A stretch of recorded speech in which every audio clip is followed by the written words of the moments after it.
Gordon Smith was first on my list here, Julia. Mine too. Ted Ryman in Cape Town. Gordon, of course, in Denmark, coming on from around the world. Hi, Ted Ryman. Show number 684. Lily Xu is going to join us from Hong Kong, speaking around the world in due course. I'm not really expecting her to be able to join till 2 o'clock. Our time in about an hour, 1400. Bob Walker, good from North Texas, probably cheering, popcorn and a cold one, probably cheering for the bad guys, for the other guys this weekend. Uh-oh.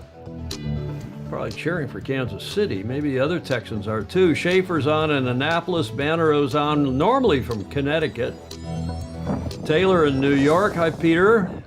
As we count down the last 8 seconds.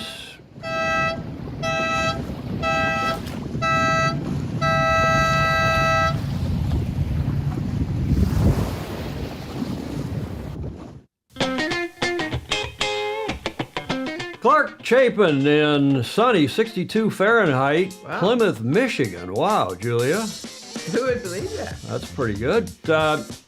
Welcome, everybody. Delighted to have you here for our show number 684. Wow.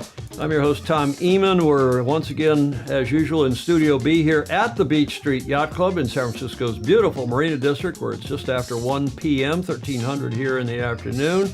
We've added some more of our pictures. In fact, those are Rick Bannero's pictures. Thank you, Rick. We now have 17 of them up here in the studio. There's some also behind me.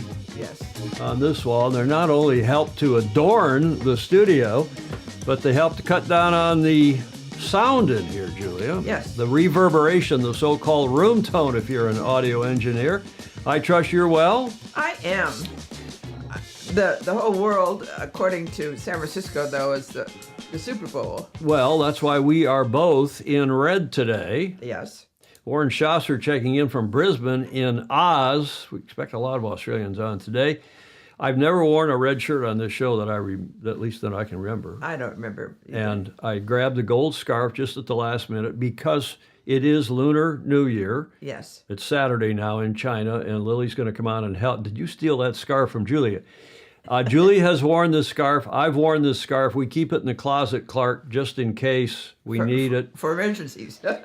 James Frederick Bland, JFB, saying Boomer, saying it's Chinese New Year. Yeah, Lunar New Year, but it's also in honor what, Julia? Our coloration. Of the Super Bowl.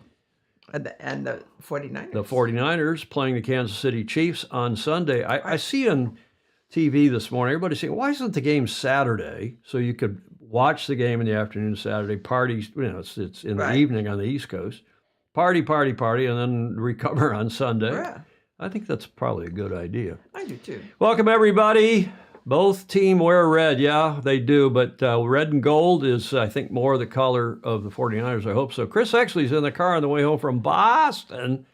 My voice cracked. Bloody hell.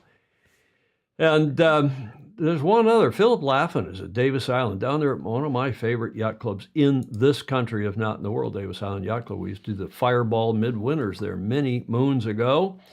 Let's check in with what has become a regular feature checking in. Speaking of that, Cole Brower from Booth Bay, Maine, is in the Global Solo Challenge. She's in second place, the first American, it looks like, that will complete a solo circumnavigation of all 3 capes, first woman. And bravo Zulu to her. She's still doing very well in second place, making her way up the South Atlantic. And we'll fill you in with some more details in a minute, but she still has, as you can see there, 4,800, almost 4,900 miles to go. I grabbed that screen grab earlier today. And she has submitted a video. She does videos every morning, and people tune in now to watch these videos because she is so cheerful, so bright, so attractive. And here is her video from today. Guys, so wind came up maybe about an hour ago, super light from sunset until now. And I'm getting a little bit closer to that stalled front that had run over me a couple days ago. And so I should be getting a little bit more breeze within the next 2 days. but I'm really kind of enjoying the light winds, to be honest. It gives me a little bit of a break and, you know, just enjoying the usual sunrise. It's just so gorgeous. It's so beautiful. But I can see the stalled front kind of in front of me, maybe about 100 miles away. And I'm just gonna read my book this morning, make a smoothie with some granola, and float along in the South Atlantic. All right, enjoy your morning, everyone.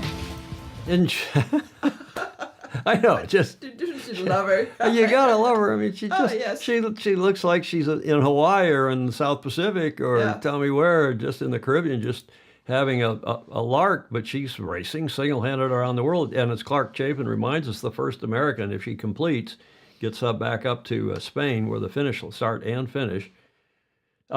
She completes, she will be the first American woman to do so, and among the first women.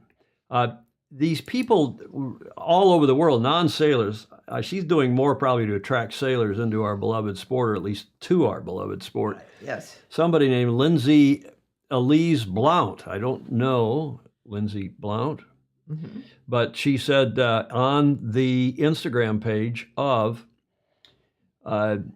Cole, when you get back to the States, I think we're all going to need these morning messages from you still. Yes. My little girls and I watch them every morning, and it starts our day off happy. Amen. After we watch your update, I've been telling them to go find their own version of a Cole sunrise throughout the day. Even the challenging mornings have taught me and my girls to find the grateful. How nice. How nice. Huh? Yes. It is Super. fabulous. No, she is wonderful. She is, and bravo Zulu to her. Here are the latest stats. She's still expected, she's there in the second place on first light, about 4,800 miles, I think. This is a little older screen grab. Maybe I did this last night. Yeah. And yeah, it is. It was from, from the 8th.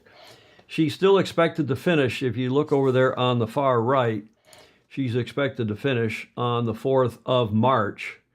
Too bad the whole world can't do their dating the same. I actually prefer 4 March 24, but whatever. Yeah.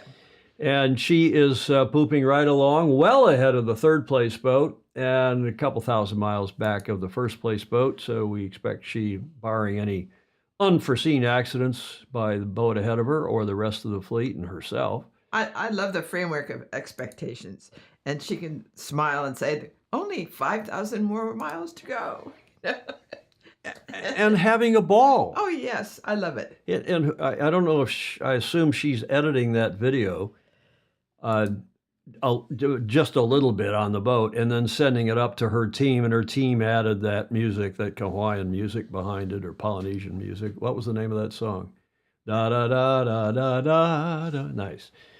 Nice stuff. Nobody needs to hear me sing on a Friday afternoon here, start of our weekend in San Francisco. And I see that people are saying that it's also the red and gold is the color also of Kansas City. Okay, Julie, I'm going to take the gold off. You got at least a black one on. It's navy. Oh, it's navy. Okay. Is that better, Boomer Bland? I don't want to wear the Chiefs colors. I just want to see a great game. I don't want to see either side get blown out and see a terrific game. Yes. Both teams have great quarterbacks, and we expect it's going to be a lot of fun. Yes. To watch come Sunday afternoon at what, 1500, 3 o'clock our time? Something like that. Yep. 6 o'clock in the east. Speaking a lot of red, do you know that group? We featured them on Tuesday's show in the AAAA. Alistair's awesome Aussie anecdote, and that is second from the left is Peter Harcoon. Right. Peter Harkin. And second from the right in the gray, of course, is our super Fozy Alistair Murray. Both have been on the show any number of times. Alistair is a regular. Mm-hmm. And the INA is the country code for what country? I don't know. Indonesia. Is it Their really? country code used to be INS, but it's now INA, and Yeah. they are there having a ball. Alistair sent me this photo of these two guys, of Harcoon and Alistair, and they are looking at, obviously, this classic yacht we showed you. Go back and look at Tuesday's show. The beautiful classic yacht. Boy, you talk about the bright work and the teak and so on. But this has spawned a caption contest. And hi, Peter Stevenson, Pedro Foiling Sailor, is joining us, and then he's got to run off for his Saturday morning coffee with mates in Sydney, Australia. So I thought we'd put up some of the captions I saw on Facebook after Peter posted this picture, or I guess Alistair posted the picture, and Edith Olas, who is the Hungarian doctor and Peter Harkin's wife, Dr. Edith, is a dermatologist, esteemed dermatologist. She's saying, boys and their blocks, why is my husband smiling only when his best ever frenemy? When with his best ever frenemy. And of course, those guys competed. Yes. In the sailing business world and beyond, but always were good friends and good mates and continue to be. Rob Brown, I bet you I can make a block lighter, stronger, and less friction than you can, which of course was the competition. Paul Holden, the newest carbo timber finish. And Alan Long, we haven't seen Alan on the show for a while. He used to be a regular, saying, where's the McLube? Which of course is the Sailcoat, the McLube spray that is a good accessory to have around a yacht, around a boat. Yes. Spraying it on your equipment and on your foils. I have to say, when I flashed on that the first time, I thought that the caption was going to be, it's going to take this big rig to bring this fish up. Like this He looked like a hoist. Yeah. Clark Chave arguing whether the block is a Ronstadt or a Harkin. Yes, they got Torlon bearings in those blocks? Question mark. Steve Gruber's asking us. He's very knowledgeable. Torlon bearings, of course, are the latest. You know, when Harcoon's blocks came out back in the what? Tell me what, folks. The 70s? And he put they were Delrin, I think is the technical term. Now, how'd I drag that name up out of the deep blast from 50 years ago? They were plastic ball bearings that they put in that were not susceptible to water and salt water in particular. Exactly. In particular, Delrin, I think, was the plastic they used. And I mean, it revolutionized the yacht fitting business because these blocks suddenly just ran beautifully and there was less friction and everything. Yeah. So Torlon, I guess, is the latest. Steve Gruber can probably elucidate, can probably educate us on that. So any other yo-ho-ho-ho, yo-ho-yo, a pirate's life for me. Yes. J. Frederick Bland, Boomer Bland is saying. Okay. We'll keep an eye here on our, I'm going to keep the volume up on the other computer over here because at some point Lily will come on and I'll see her come up maybe on this Skype computer. And you may hear her Skype ring in, those of you who know what Skype does when she comes in. Yeah, late 60s, in fact. Clark Chapin's thinking Delrin, D-E-L-R-N, was a DuPont-engineered polyamide, a.k.a. nylon. Okay, thank you for that, Clark. Clark knows things like well, that. He's an engineer. Yeah. He used to work for Generous Motors. Steve is not sure if Torlon is the latest, just the current standard. Okay. Oh, cool stuff. Now, Julie, do you also remember on the show on Tuesday we had this corrector crutonic about this crew that was sailing? Yeah. Turkish crew, as it turns out. Yeah. In the Aegean Sea, right, if memory serves. And just at the moment you thought this was, I asked everybody if it was correct or crutonic. Did somebody release the wire? Yeah. And did they all go over together? Was this staged for the photo boat or not? Well, almost to a person, you all thought, I thought, it was got to be crutonic. It's got to be staged. It's got to be for the photo boat. Yeah. Well, our super fuzzy fozy, Rick Banderow, has gotten in touch with them. Uh-huh. And Rick says that they say yes, that indeed it was not staged, that they were just going along, shooting something to promote a regatta or the marina or that Yeah, sponsors them or right. something, when the lifeline that they were taco hiking, as we'd call that, Yeah. broke, and they all went over together. Ah. Did Ryman think it was correct? But he thought it was cool, cool, regardless. yeah. J. Frederick Bland stuff, lifelines happen. There's Julie Aarons checking in. Yeah, talking, I think, back about Cole. She's always smiling. She looks like she's having a great time. Mm-hmm. I have been out all day with no coat, just a sweatshirt. It's 63 degrees in Cleveland on the Great Lakes. Okay, well, it's warm where Clark is, too, up in Michigan, nearby. 4-hour drive to Cleveland, if that. Okay, Julie, nice to see you on. So apparently that video with that gang of 2, 4, 5 or 6, I can't tell. At least 6, maybe 7. 6, I think. Maybe 7. Going overboard at the same time. Yeah. Is not it's correct. It's Kryptonic, but. Exactly. But correct. It was not staged.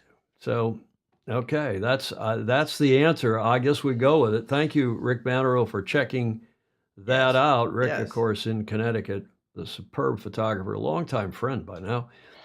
And that brings us to the red moment, Julia. What are we celebrating today? Chinese New Year. Lunar New Year, a.k.a. Chinese New Year, and what year is it? First of all, what year are we from what year are we coming out of? Oh, I forgot to look. And what year are we going into? I don't know. Now, how do I know? You have it in front of you. No, I don't.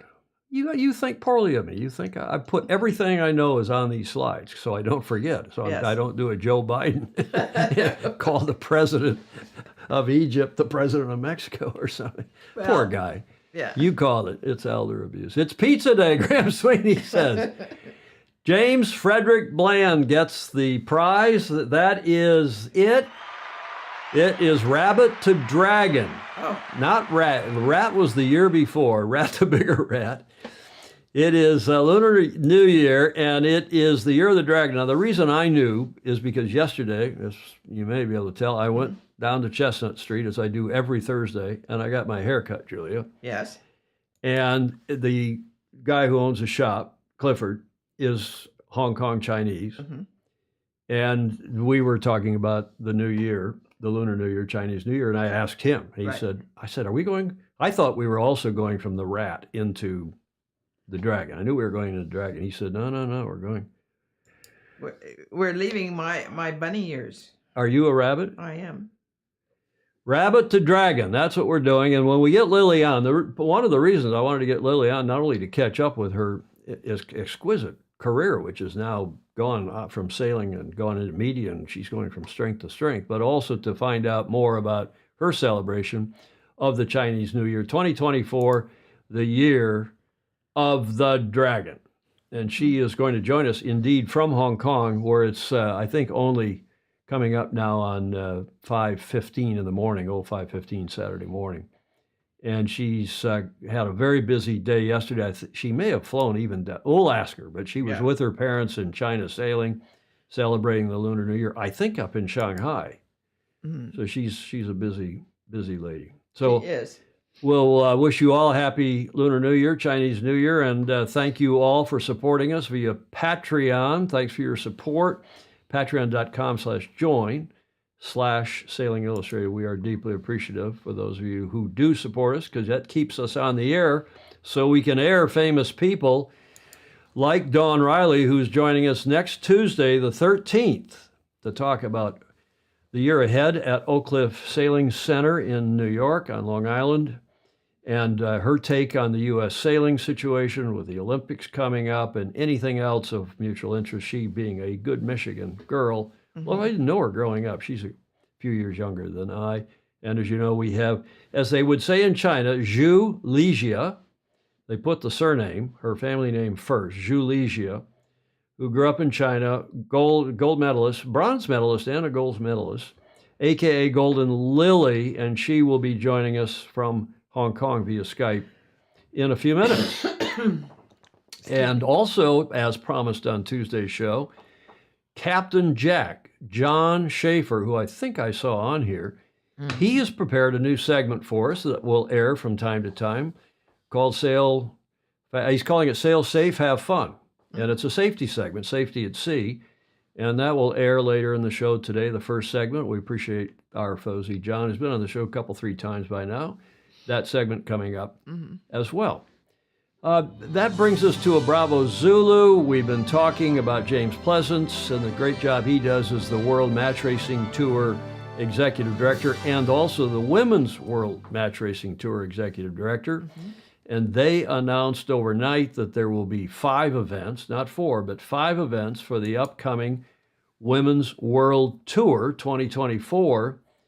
And it will have 5 events in 4 countries, featuring returning events in the USA, and then France and Denmark, and then a new event in Marstrand in Sweden, hosted by GKSS, the Royal Gothenburg Yacht Club. Now in its 3rd season after relaunching in 2022, the Women's World Tour is the only all-female global professional series in sailing, designed to promote and grow participation of women in sailing and match racing, but also to find out who is the best women's match racing team in the world, as they did last year. That terrific series last year, right, Julia? Absolutely. We enjoyed it here when they were in San Francisco. Yes. This year, instead of starting in San Francisco, they're actually starting in Annapolis, Maryland. The 2024 tour will kick off from the 23rd to 26th of April. Those are the race days. That's called the Santa Maria Cup, which has been going on for a long time, at the Eastport Yacht Club in Annapolis, a premier women's match racing event for over 20 years. Past winners of the Santa Maria Cup include notable international stars of women's sailing, such as Betsy Allison, the aforementioned Dawn Riley, who will be our guest next Tuesday, Corey Sertle, past president of U.S. Sailing, and on the Council of World Sailing, Liz Bayless, Sally Barkaw, and our Olympic medalist Anna Tunnicliffe.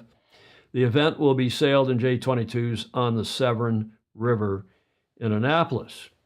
There you recognize our fabulous, what do we call it, Julia?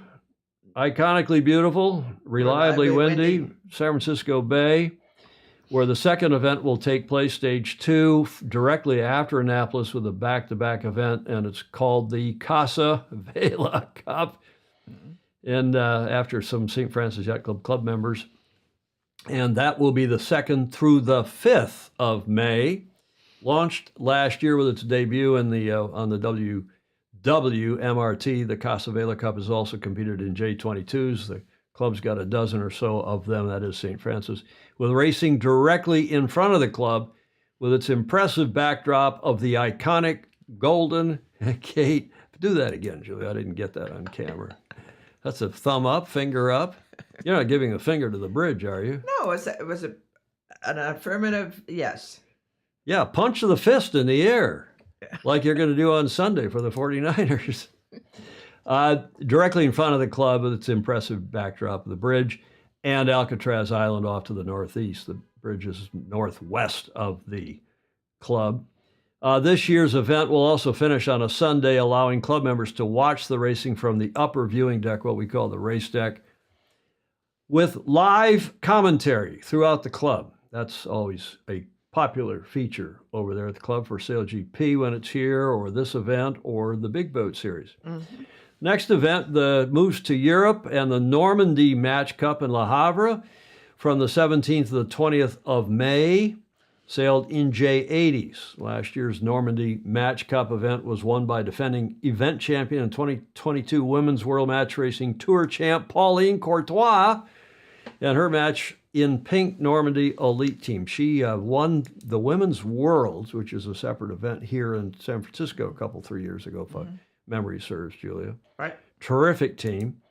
So that's the first event in Europe, and then they go to Marstrand up in Sweden. And if you've never been and you get a chance, everyone should try to get to Marstrand.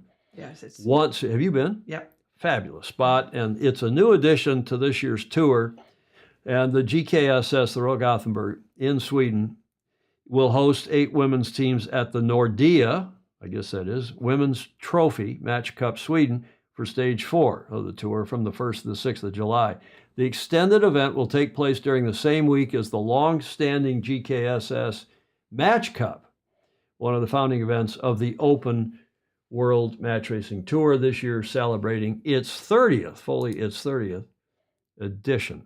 The other event, of course, is in Copenhagen and Skoshoved, and there is their slide for the WMRTs, the women's tour, and it's a little hard to read, so I added this to it. You can see that it wraps up at KDY at the Royal Danish Yacht Club women's match race in Skoshoved. That's just up north of Copenhagen. Another fabulous, it's really a suburb, a village just north of Copenhagen. In Denmark in early September. The weather should be good. And the team's tour, A-team's tour points total will be the sum of their best 3 scores. So they don't have to make all 5, but their best 3 scores from these 5 events then make up their total. Total? Where did that come from? And of course, the team with the highest score at the end of the season will be the 2024 World Tour champ. So good stuff. James Pleasance, thank you. Congratulations to you and all those clubs and to everybody making that happen, because it's like the Governor's Cup and the event we featured on Tuesday, the Warren Jones for youth match racing down. The Governor's Cup is, of course, in Balboa, at Balboa Yacht Club late July, and the Warren Jones and the Harkin and a few other of these youth match racing championships. Fabulous stuff for the sport. And we'll talk to Dawn Riley about match racing next Tuesday, because she thinks match racing is the best way to teach sailing to her team there. I think she's right. And I mean, to high-end, high-level sailing, she says there at the sailing center that she runs at Oak Cliff in New York. Nice to have the final match in my hood, Gordon Smith is saying. In fact, Gordon, if we can arm twist you a bit and go up to Skoshoved, north of Copenhagen, and get a video, do maybe an interview or 2 for us, that would be terrific. Yeah, it could be a little brisk in Naptown, as Steve Gruber is saying, in April, but these women, I'm sure, are more than up to it. Great schedule, great job. We'll look forward to it. Now let's get down to Adelaide for John's latest report. John Emmett from the Coach's Corner from the ILCA 6 and 7 Masters Worlds. The Worlds were the 2 weeks preceding. Now they're just wrapping today, Saturday, down there. The Masters Worlds, the regular Worlds, I should say, was preceding now the Masters Worlds. And here's John's report. Hi, Tom, Julia, and all the Fozy. I'm still here at Adelaide Sailing Club, having a lovely time. Although I've got to say, got a bit of a sore body. I was hoping to do a final report here after the event, but the way the shows work on the Tuesday and Friday, we're still deep into racing at the moment. And I think it's been a really good week so far. We've actually had a sailors meeting. There's a lot of thoughts going on. Personally, I'm always keen to progress things. I would love to see all the rigs with composite material. Now it's 2024, and after this year, the next game's 2028. It still seems that the ILCA class is a little bit behind, having aluminium spars, but that's just my opinion. Of course, there's other opinions that you want to look very much at keeping the cost down, keep the boat accessible, get as many people on the water sailing as possible. Quite agree with that as well. Recently done quite a lot of media coverage for the event, and one of the ones I enjoyed the most was talking to legends. In fact, these guys are over 85, so they should be super legends. There should actually be another category for them. Again, that's just my opinion, but I mean, other sports have categories going all the way up to hundreds, so sort of swimming, rowing, etc. So in sailing, it's not only about the grassroots. We want to keep people in sport for life, and yeah, the next Worlds, if there's 5, 6, 86, 87-year-old guys racing around, well, I think they definitely deserve to have a cube, and we should really encourage them.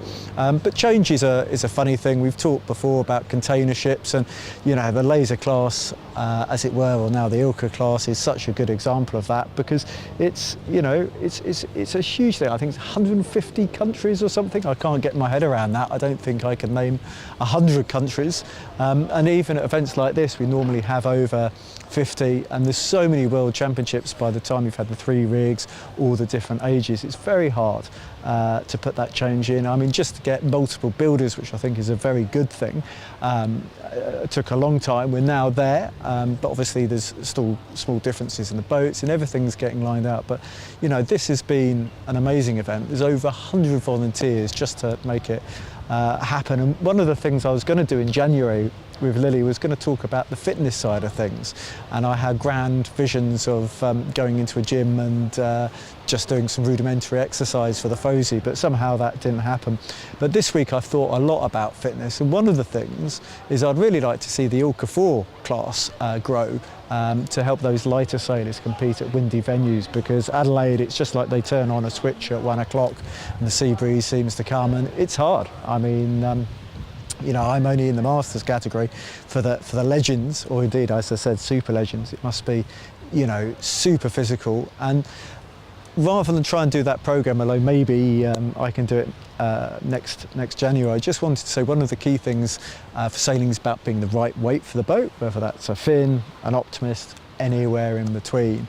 And you'll see that sailors will actually, and this is the elite, will target their body weight. So if you've got Olympic Games in Qingdao, the average weight in the body comes down, because really we're looking at optimizing for those medium conditions. When we have a windy Weymouth, as it were, everybody gets heavier and heavier and heavier. So it'd be interesting to see what the weight is for Marseille, but certainly you see that in the Masters. You get, you know, people trying to sail the rig that is the right size for their weight and their fitness, because as you get older, maybe you put on a little bit more weight, but maybe you lose a little bit of fitness. But I think the standout for me, and obviously I still go to the gym quite a lot, as much about injury prevention and keeping my weight up, is that sailing specific fitness, there's nothing like it. Just to go out hiking in the boat that you sail, or trapezing in the boat that you sail, and get that muscle memory and those movements. And I'm pretty grateful for the rest day we had here in the middle. It's always a hot topic, because some people remember championships where we only managed to get half the races done, and we lost a good day sailing when we didn't. Well, we had a rest day, and it was good sailing conditions, and we didn't go sailing. Certainly in Thailand we lost one day which was unsailable, and during the rest day it was cracking conditions. So there's always two sides to every story. I think it's about trying to keep the majority of the people happy and to grow the sport as much as possible. I'm very much involved now with the top end of sports, and I'm very grateful for, and I think that's why the Emerging Nations program is such a good thing. But I really encourage people now just to put their comments in, and we can have discussions. And I know people will have their bias, you know, what they would like to see their home country doing, but I think it's very important to look forward and try and consider us as a sport as a whole. And this for me is just a fantastic example of such a good event, and that's why I try and continue to do these vlogs, so we can learn from these case studies. So hopefully I'll see you. It still feels a little early in the morning to be getting up when I've got lots of hiking to do. See you soon.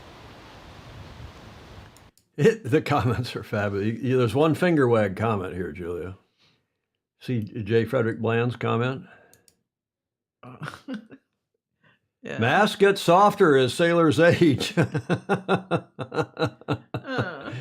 on, give him the finger. Give him. You're not going to? It's because you know it's true. Oh.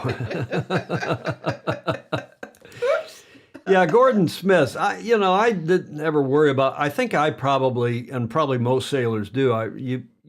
If you're not competitive in a given class, given your stature, it's like I can't imagine putting on a lot of weight unless you're sailing at the very, very top end of a given. Okay, when I was racing, doing Olympic trials, yes, that was you were campaigning to do Olympic trials in the 470 to the Fireball. Yeah. Or you were really getting rocked up for the laser or the sunfish or the something. But after that, you kind of picked your crew to be sure you had the right crew weight between the 2 or 3 of you. Right. So another cool report. I agree, Ted Ryman. All our club lasers have colorful hulls. Just to give an idea of age, we have 22 mostly really old ones. This is from Southwold Sailing Club that we featured on this show a 3 weeks ago now. Mm-hmm. And I see the gentleman's name up above. Where'd it go? It's, gosh, a lot of comments. Evening all, and nice to have the South. Paul Conroy, there's the name. Paul, thank you for joining us, and what a terrific club you have there. Yes. It was fun to feature it from the other day. Why did we feature Southwold? So there was something going on there. We were celebrating somebody who was doing very well from South World. No, there was some other event going on there. I can't remember what it was now, but I'm sure that Mr. Conroy will remind me now Yes. that I'm talking like President Biden. Stingray asks the question, what makes the Ilka 4s different? It's a smaller rig and smaller sail area. I can't remember if it was a shorter boom or not, but it's even, the 7's got the standard 75 square foot, sail area, and then the Ilka 6, which used to be called the laser radial, slightly smaller. I don't know if it's 65 square feet, and somebody will know it probably in square meters. And then the Ilka 4 is really a junior training boat, same hull but different rig, lower, less sail plan. Somebody will know the details, I am sure. First laser eye sail was 89.96. Boy, I had an earlier one than that, Steve. I was just sitting here thinking, Clark Chapel, remember when we got lasers at our club in the 70s? It wasn't, it was in the 70s. And, we have the Canadians to thank for that. That club came out of Bruce Kirby, Ian Bruce, and others. Paul Henderson was a big supporter and pusher of that class, both as a Canadian, Royal Canadian Yacht Club member, and then also as president of World Sailing. But Ilka is a 4.7 square meter rig. Thanks, Boomer Bland and Rick Bannerow. Good class, great stuff from John. And of course, John is John Emmett Sailing. Get to the front of the fleet. I've updated his slide. I think that's a little nicer. And we appreciate his regular reportage. How's he doing? Well, I'm that was a segue. We didn't rehearse that either. No. But, I always tell how he's doing. 220, thank you for asking, though. 222 competitors from 20 countries. And before we tell you how John is doing, this is his report. I think it's the preview to today's racing. He does a preview and sometimes a post-race report as well. And I'm not sure which one this is, or this was post-race last night. Regardless, a terrific report from John.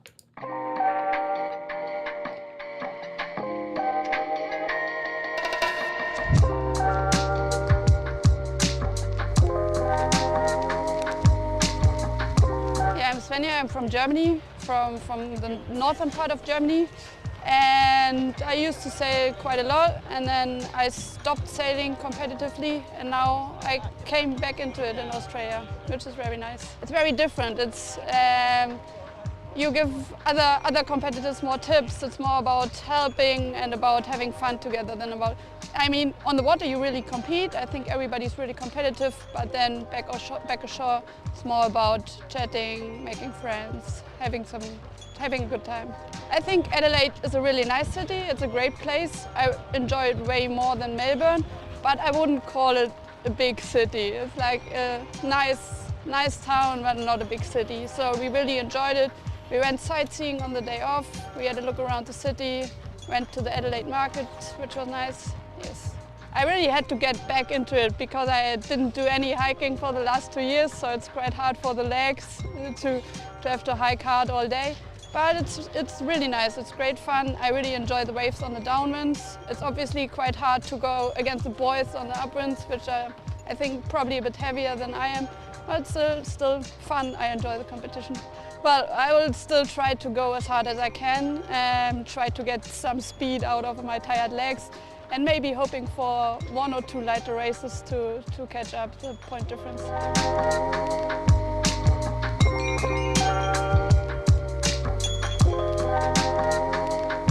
My name is Adel Khalid. I'm from United Arab Emirates, and it's my first time in Adelaide and to come to the World Championships. And I've been to previous World Championships and I won. I finished 2nd, 3rd. To come here, I'm looking for a gold medal for UAE, and it's going to be great to have the gold medal for UAE and to bring in the future more UAE sailors to a nice place in Adelaide. Like we have a direct flight from Dubai to Adelaide, and it's going to be a really beautiful place to have a campaign and train here.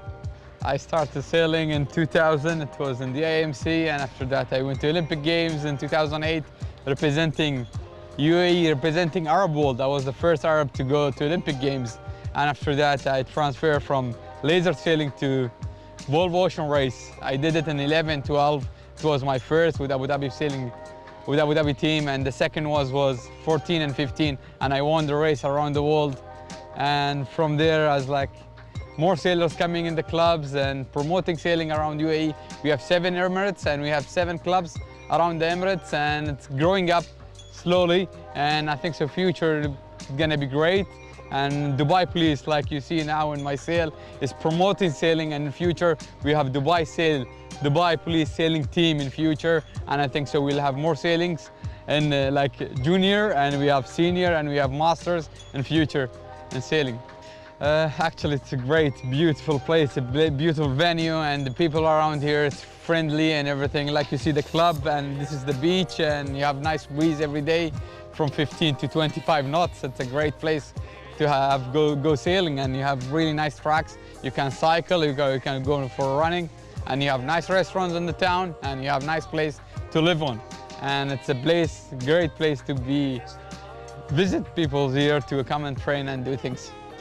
I have to just try to push it hard, you know. And today I have to get 2 bullets to be there, and tomorrow it's gonna be the final day. It means anyone can win it. For me, I'm just going for the gold. It means I will go and push it 100%. The morning started off a little bit different with the wind slightly off the land. Now they joke 210, 210, meaning at 10 minutes past 2 the wind is normally coming in from 220 degrees, but that didn't quite happen today with the wind a little bit more off the land. But that 210, 210, wow, we've probably had that 9 out of 10 days. The wind coming off the land meant a tricky and probably high scoring day for a lot of sailors, with a left wind bend but more pressure on the right hand side, making decision making really difficult for sailors. They say tide and time wait for no man. What happens here, as the tide comes in, we get that cold water and those reliable windy afternoons. I'm sure after this event we can expect lots more people coming to Adelaide to get their hiking fitness, and lots more great regattas from this wonderful club. Huh? Nice. Huh? How's that for a good Michigan expression? Huh? Nice report from down under sail, and of course from John as well. How is John doing? Well, I think they're about to go out and race their last day. 2 races today, he told me earlier this morning. He is in 3rd place, but in the hunt. He said that apparently they get a second throw out now if they complete the 2 races today. And if so, Simon Small is looking like he's in the driver's seat there, the Kiwi in 1st place. But then Phil Wild in 2nd. And John in 3rd. They're virtually tied with the net and the totals points just about the same. And another great report, and I will go to the comments because there's lots of cool comments here, but let's first finish up Adelaide because Harry Fisher from Live, Sail, Die has written a report. You heard John talking about the legends, which I believe is anyone over 75. Right. Yeah. There's an over 65 crowd and over maybe 50. I don't know what the various levels are, but the legends are over 75, and these 2 guys are over 85. So they're the ones that John said, maybe we should call them the super legends or something. But there's one other gentleman, I think it's a guy, sailing who's also over 85. He's sailing in the Ilka 7s, the big rig in all that breeze. But here is a nice video about these 2 guys sailing in their 80s, age no barrier for the Ilka legends, hiking hard into their 80s. And while sailing may not be a sport, I love this line, we use it here, while sailing may not be a sport for everyone, it is without a doubt a sport for anyone. As the 2024 Ilka Masters Worlds comes to a close today, Saturday down there, it was a chance to take a closer look at some of the more senior members of the fleet. Julia, these guys are your age. Yes, I'm proud of them. More, as am I. I mean, I couldn't do what they're doing. More specific, given the condition of my back anyway, more specifically, the Ilka 6 Legends division made up sailors more than 75 years old. There are 20 legends in Adelaide competing, 20 in Adelaide competing this week, 19 of them battling it out in the Ilka 6 division, and a sole Ilka 7 sailor bravely competing alongside the great Grand Masters in that division on the other course. The two oldest legends here are both 86 and will turn 87 later this year, just a month either side of each other. And we have a video. Oh, good. Peter Craig's my name. I'm 86 years old. I've been sailing a lacer since I was 60.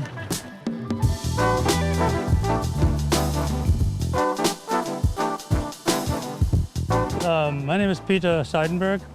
I live in Newport, Rhode Island, USA. And I've been to Australia about 4 times at various Masters World Championships. I hadn't sailed for 30 years and decided to take it up again, and I live in Brisbane. I sail in the river, which is really flat water. It's not conducive to what we're meeting here in Adelaide, but we're up to the challenge. I got my first laser in 1973, so that is now 51 years since I've sailed laser, pretty well exclusively. I just love the boat. It's a truly one-design boat. We're sailing man against man, not boat against boat, you know. And I've never been here before. I expected a bit less wind than we had, but I don't regret that I came, because I got exposed to this heavy air that I might always learn something, you know. And I think I'm going better now than I did in the beginning. Well, Peter's probably recognised as one of the best master sailors ever. I think he's won 13 worlds, and he's right up there. I think he got a second in the first race. I know my capabilities. I'm here for the good fellas to have somebody to beat. So I'm where I should be and enjoying it. Well, we have 10 years age divisions: apprentice, master, grandmaster, great grandmaster, legends. So whilst we don't compete against I don't compete against the 30-year-olds, we socialise, and many of the masters have come back into sailing after they've married and had kids, and find that they have their life back, and the children are grown up and moved on, and some of them are even sailing themselves. In fact, there have been occasions where a great grandmaster and his apprentice son have been sailing in the same event. So it's fantastic that that can happen. I just love the Masters World Championships. It has taken me around the world, different places that I would probably have never gone to before. I love sailing, and I love the camaraderie. I like to meet the people again, over and over again. So yeah, it's a great sport. And I started sailing Masters regattas. At that time, I lived in Toronto, Canada, and so then I started a little business producing launching dollies, you know, and that made me move to the United States, to Newport in 1980, and I started to sail my first Masters World Championship in 1981. So and I've sailed them consecutively ever since. So this regatta is the 41st Masters World Championship. It all started in 1980 in France, and I would have gone to that regatta too if I had known about it. and then I got hooked, you know. I've thoroughly enjoyed the event. Adelaide's a great city. I used to come here on business 3 times a year, and so I'm familiar with it. Yesterday we were fortunate enough that the organisers had a bus trip to one of the wineries, and I took the day off and relaxed and enjoyed the Adelaide countryside and the hospitality offered. It's the camaraderie, I think. We're not giving it an inch on the water, but when we're on shore, we hug each other, we have a good time being with each other, and so it's just difficult to explain, but it's a wonderful sport. day 4, and it very much feels like Groundhog Day here. The sea breeze absolutely delivered. People were maybe wondering what was going to happen when we woke up in the morning and the wind was northwesterly westerly, but as if by cue, it kicked in and we had another 2 fantastic races. My admiration is absolutely for the legends at the moment, although I am jealous that they seem to be on shore about an hour before me each day. Peter and Peter fighting it out, and lots more racing to come here at the 2024 ILCA Masters World Championships hosted by Adelaide Sailing Club. I can't remember a video I've enjoyed so much. Yes. I just thought it was spectacular. It's an anthem to sailing. It's a paean to sailing. And comments have been rolling in. I'm going to go from the bottom because I'll never get up to the top.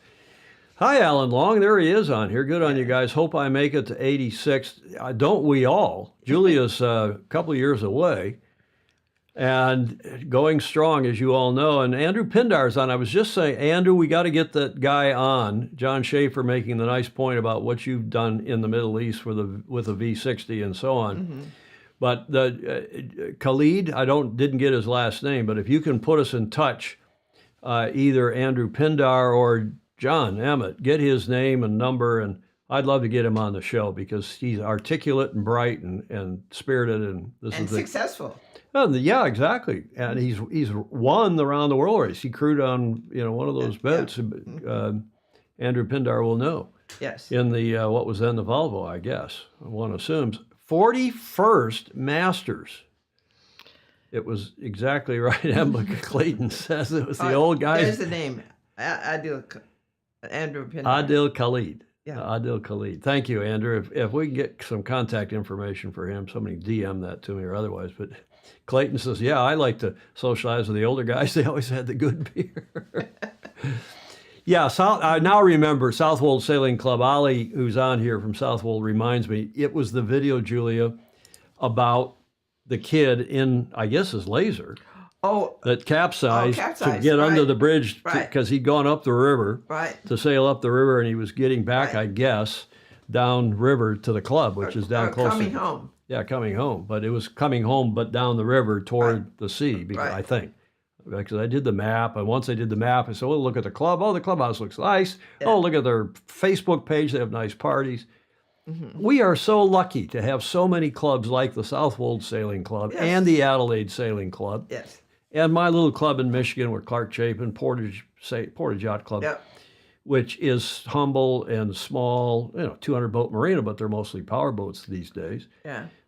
And then we're incredibly lucky to have places like the August St. Francis in New York and the Squadron, the RORC, and Royal Sydney, and on and on and on. Royal New Zealand.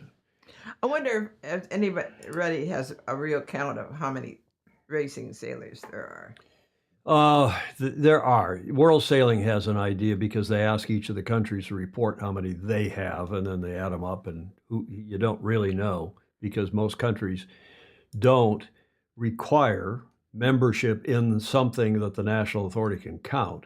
Right. Some do, some don't. They look great, J. Frederick Bland is saying. Totally agree. And talking about old boats and how lovely it was, Clark bought number 24719 from a local sailor, Clark's from our club. The wooden blades had been west treated by the Goujon brothers and then trued to a couple 10,000ths of an inch. Yeah, I remember the wooden blades that I had on my first laser, and then of course they went to the their poly, their foam cord, I think. Yeah, excellent report, great stuff. Somebody was saying they had their Sunfish sailed at the 1980 6 at Devil's Lake in the North Americans. I won at Devil's Lake in 60, I think 4 or 66. I won the Youth North Americans in the Sunfish class, and then sailed there in that Senior North Americans, and there were 120 boats. Wow. No, I didn't win it, but I finished second or third. I think I finished third. Great class, the Sunfish class, and of course, once the laser class came along, a lot of us jumped into the laser, and that was the end. Ted Turner raced Sunfish. Everybody, even I, who've never sailed a Sunfish when I was like 6 or 7. You did in Carpinteria or No, in Florida. Florida? Oh, yeah, and of course the '68 Nationals. Yes, Clayton. It was Clayton Embley who was at that regatta, or his boat was anyway. Great stuff from Adelaide. I guess on Tuesday we'll get some kind of a wrap report, no doubt, from John. Mm-hmm.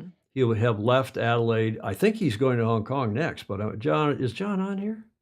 Tell us. Yeah, he is. The ILCA class has nearly 20,000 members. Wow. I think he's going up to see his wife next. The international man of mystery that he is.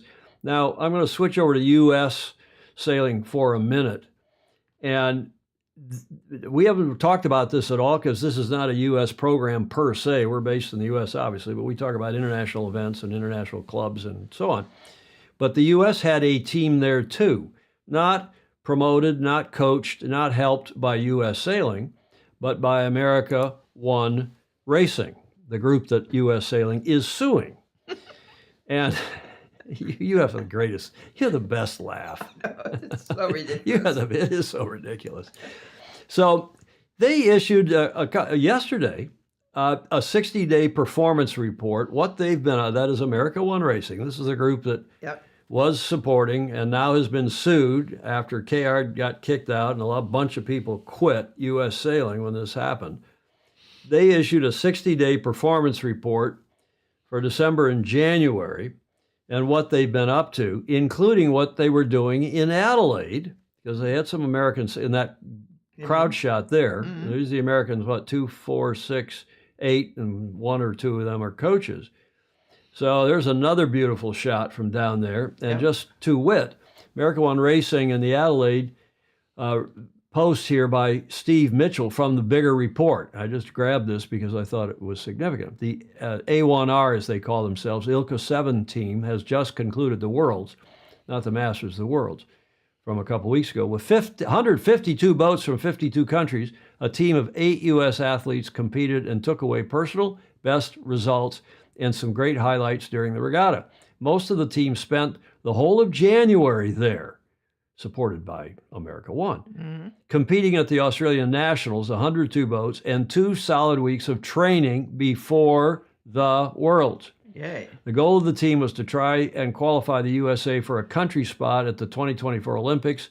There were 7 spots up for grabs and 35 countries hoping to get a place. I don't believe they did, but I think they have one more chance at Hyères in France coming up here.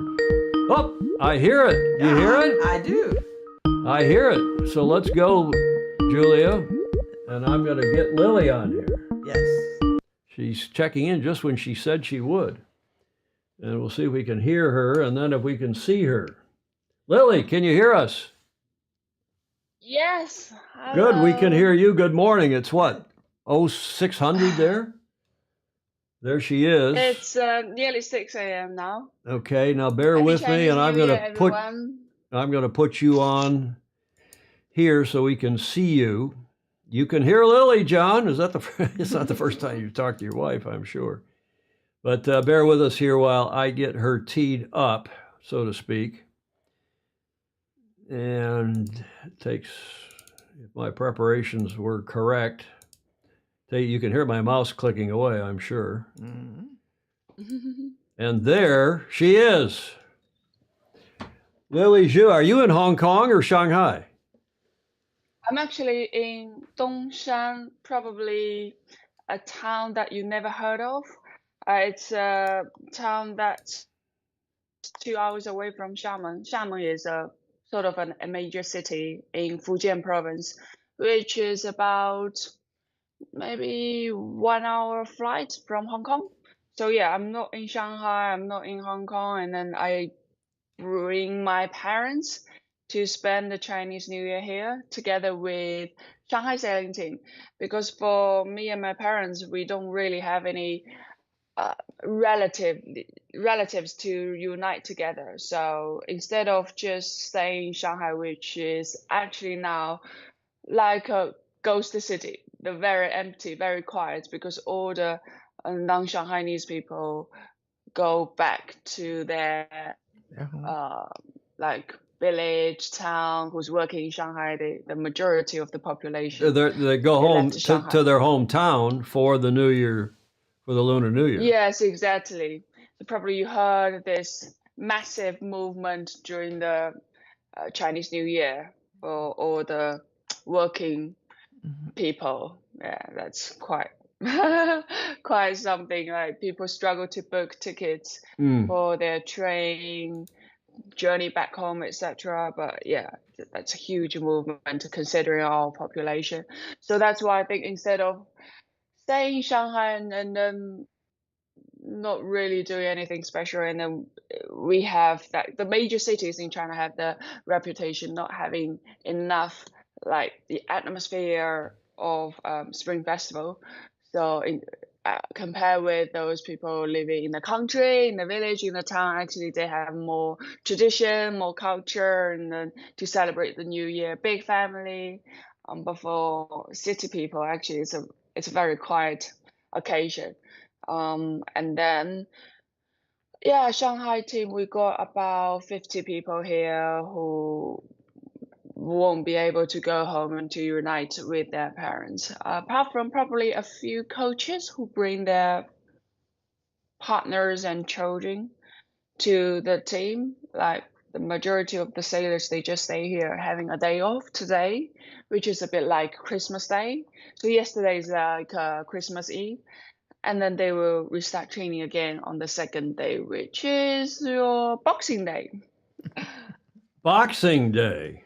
Now, I just want everybody to know, we sometimes struggle. We normally have a tech check either the day before or the 20 minutes, 30 minutes before we go live. And I want you to know, we've had Lily on the show before, but it was from you and your flat in I guess in Southampton. And Lily is such a pro. She's become a big television star now, not only in China, but in our sport, but also in China. Absolutely. And we didn't rehearse. We didn't do any tech checks.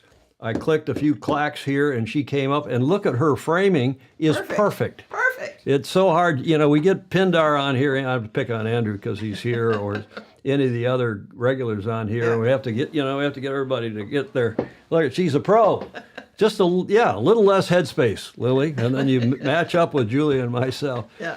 Now before we get to your segment, I've skipped some stuff. I've skipped forward in the slide deck, and I want to go to this day in history. There is the cover slide. You saw it. I sent it to you last night. And thanks again for coming on. It's so early in the morning. And let's ask you all if you know what day, this day in history, in 9th of February. Well before you were born, before most everybody on here was born. Well, not quite. I was not quite 10 years old. I guess I was 10 years old. What happened in 1964, Lily? And here's your first clue. From your adopted home country. Julia, you know what that is? Yep. The Beatles coming. Sorry, I can't hear very clear. The band? That's not playing yet. That's the Beatles. Okay. And Steve Gruber's got it. The Beatles, it was 60 years ago today. They showed up on this television show here in the U.S., a variety show called Ed Sullivan, The British Invasion, Baton Rouge and Chris Exley. They came on this show, and it was, there wasn't cable TV. There weren't, there were 3 or maybe 4 choices on the TV, and if we lived near the Canadian border, so we could see a Canadian station as well. The Beatles showed up. Look at the guy holding the plaque over on the right. That's their teleprompter. So that Ed Sullivan, who is the host, is here. Yeah. He's that's their version of a teleprompter with his notes so he can read it. Back 60 years ago today. Oh, that makes me feel old. Gruber says it was his 4th birthday, and this was, there have been some big things since, like the Super Bowls and a few other, but this was a massive television occasion. It seemed like everybody in the country was watching this on what, Julia, CBS, I guess it was? I think it was CBS. 60 years later, how the Beatles met the moment on Ed Sullivan. It was on the 9th of Feb, 64, the first seismic event in American television history. Joe Holtzman says, yikes, I remember it very clearly. Yeah. Americans had been wedded to their sets the previous November in the aftermath of the assassination of JFK, but there hadn't been an event like this, one that people knew was coming. So people gathered, people of all ages. Kids tended to be frenzied with excitement for something novel and new, as kids always have been, whereas members of the older crowd seemed determined to practice. I remember my parents, oh, they have long hair, they're terrible. I was going to say, it's the long hair. Oh! And they carried on. And do you remember this? Reading about this? You're a television pro, Lily. You're Googling it now. You remember this? Or remember reading about it? Obviously, No. You weren't born. The Beatles on the Ed Sullivan Just Show. of like the, And just when you mentioned about when everyone's watching the television nowadays, it's probably quite hard to think of anything that all the population, everyone will be watching. But last night, it's sort of a tradition in China. The majority of the Chinese people will open the television, switch on the television, and then just watch the Spring Festival live show from CCTV, which is China Central Television, not the CCTV from the UK, which is a camera thing. But that's one of the tradition that the family and friends were sitting together and chatting, and then let the television, watching the live show. Yeah. That's probably a bigger show on CCTV. Oh, yes. What do you have, 1.5 billion people in China? What's the population of China now? Yeah. 1.5 billion, 1.5? Yeah. Well, I don't know how many people there were in the U.S. in those days, but I think there were less than 100 million, weren't there, Julia? Somebody will look that up. But it was an astonishing moment. I'll never forget it. I was quite young, 9 or 10, I guess, 10.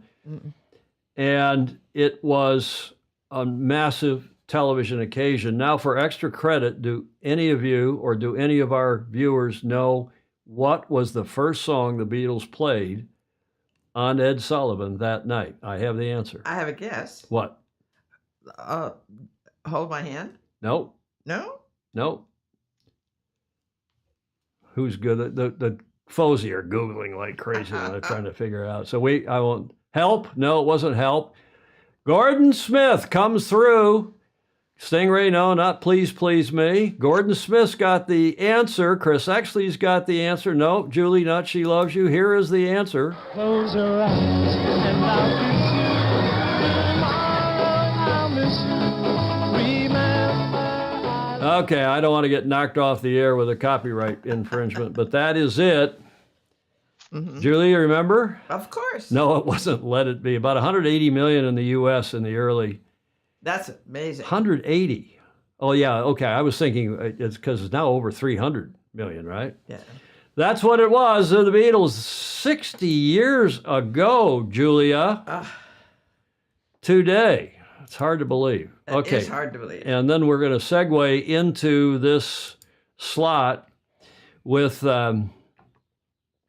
Lily, and this is how I planned her slot to go. So we will look at it live from Hong Kong. Please welcome Golden Lily. And Lily, I just clarify. Yeah, thanks.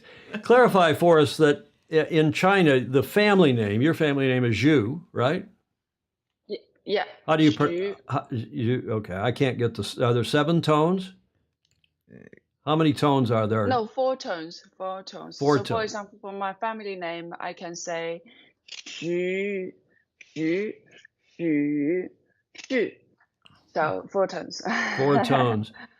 And of course, I had, as I've told you before, I had a Mandarin tutor for the better part of 10 years when I was living in Europe, because I thought, if I was doing business, I took a Mika Hakkinen to Shanghai, and we did some other business. We were always going to Macau to the race there in the fall and doing promotions for the company. I was the Formula One related company sponsor I was working for. And I can say ni hao ma wo hen hao, and that's about it in Mandarin. Do you speak Mandarin, Cantonese? Yeah, I speak Mandarin, no Cantonese. So No. I struggle in the UK. So in UK, I actually had to communicate English because I don't understand Cantonese. But for my, Shanghai people speak Shanghainese, and then the rest of the country wouldn't understand us. Well, When they listen I've to told, the Shanghainese people talking, they feel we are talking Japanese. I told Julie this story. I brought along an interpreter when we were doing the Shanghai stop with Mika Hakkinen, a big promotion, you know, blonde-haired white guy from Finland, Formula One world champion. It was a big promotion in a shopping center, fabulous, in Shanghai. And then we had a big dinner with the minister of sport and the state, you know, it was a big deal. And we quickly, and my interpreter friend, who was from Singapore but of Chinese parents and lived in London, he could speak a Cantonese, Mandarin, and I can't remember what other languages, but English, obviously. And we get to Shanghai, and they're all speaking Shanghaiese. Because there are, what, 85 cities, probably more than that now, in China, of more than 5 million, 10 million, 15 million people that have their own dialect, like Shanghai has their own language, in effect. Yeah, Astonishing. that's true. Astonishing. Okay, so this was what I'd planned for the segment with Lily, and normally we do a preparation too and a quick tech check. So Lily is seeing these slides for the first time. Xu Lijia, how do you say your? We call you Lily, of course, but Lijia, how do you pronounce? Lijia, Xu Lijia. So Xu most Lijia. people will call me Lijia, and then because in China it's sort of not polite to call people's first name if you are younger than this person. Yes. So some people will call me Xu Lijia, teacher Xu Lijia, teacher Xu, or something like that. Yeah. So in China, if you put a title teacher or something, then you will never make mistakes in China. Did you see those balloons go up? Yeah. Do that again with your fingers, and I'll tell you. Do you know why that's happening? That's happening on your camera at your end. Yeah, you're on a Mac, right? You're on a Mac. Well, there is a gesture, and put your thumbs up in front of your camera and see what happens. And you can turn that off, but you can see that? See the bubbles? That's coming from your computer. There's a new there you go. There's a new gesture control that you probably didn't even know that existed. But if you go up on the FaceTime icon in the menu bar, you can turn that on and off. And we're halfway around the world. John Emmett, you got to stop calling him John. You got to call John. You got to call your husband professor or teacher. So we were going to go with this and then ask you to tell us about you have already begun to do so, but we're coming out of, and by the way, pronounce this for us too. Julie and I were debating the pronunciation. This is obviously Cantonese because I thought you were in Hong Kong. Gong Hai. 恭喜发财. Say again? 恭喜发财. Gong Si Fat Hai. Okay. 恭喜发财. And normally we will finishing with another one is 红包拿来, meaning giving you a red envelope. So that's another tradition. Oh, yes. So last night, every one of the sailors, they receive red envelope from the team, ranging from $100 to $200. It's just a pocket money. So tell us what you were doing. I saw your video, and I have the video, and it's obviously in Chinese, and maybe you can voice it in English. But what were you doing? Yeah. What were you doing last night with your parents and the Chinese team?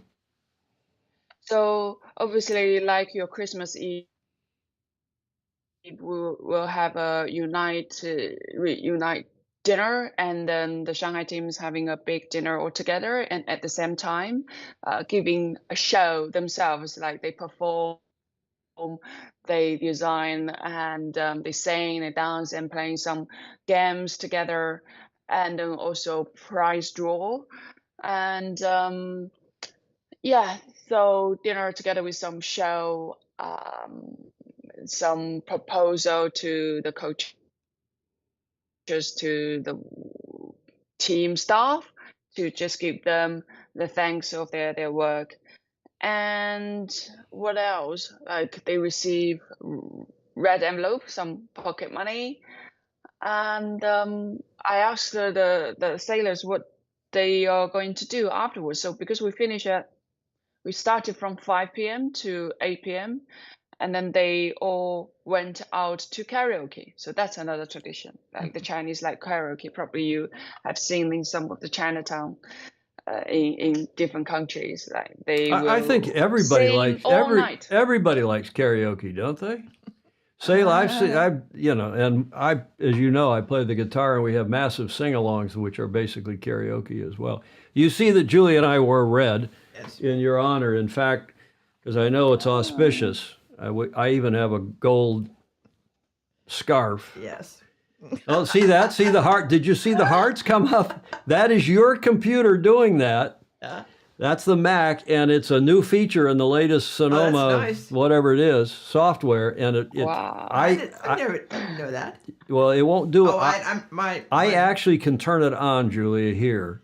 Yeah. And your camera, you want to try it? Okay, come on, we're having some fun here. I'll see if I can turn. I don't have to. Well, just see if we can turn it on. Okay, Julia. I don't know if it's on, if I've turned it on my camera or yours. See, I've turned it on my camera. Yeah. I have people call me and say, "How do you get rid of that?" They have no idea what's happening. All of a sudden, Julia, you're now try it, Julia. Thumbs up or your heart. Got to go right at your camera. Go right at your camera. Thumbs further apart. Try that. Try your heart.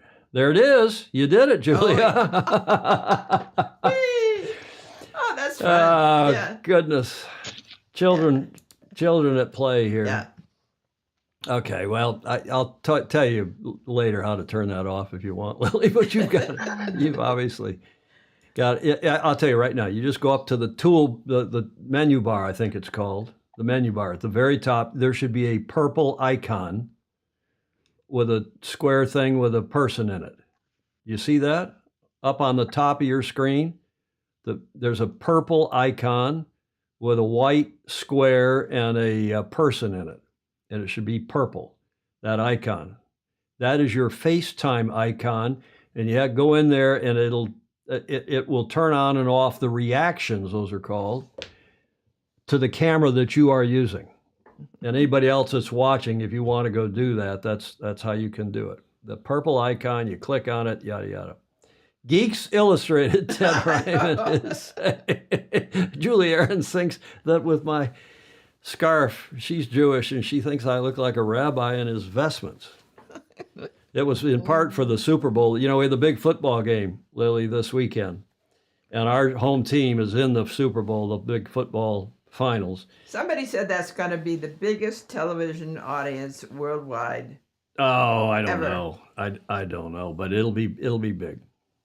Even in China, it got lots of attention for the Super Bowl. It did? Yeah. Well, and that's probably driven by the NFL, the National Football League, and sponsors trying to get, into the China market. There's no question. More Chinese consumers. Exactly. Yeah. Okay, now we've got this. Just to carry on my story. Yes, please. Yeah. So the sailors were basically sailing all night long and then coming back probably now if I go out, and they were gradually coming back and then sleep all day. So and then they'll have a rest day full day today, and then they won't go to the dining hall, etc. But the breakfast do set up at 8 when very probably countable people will go.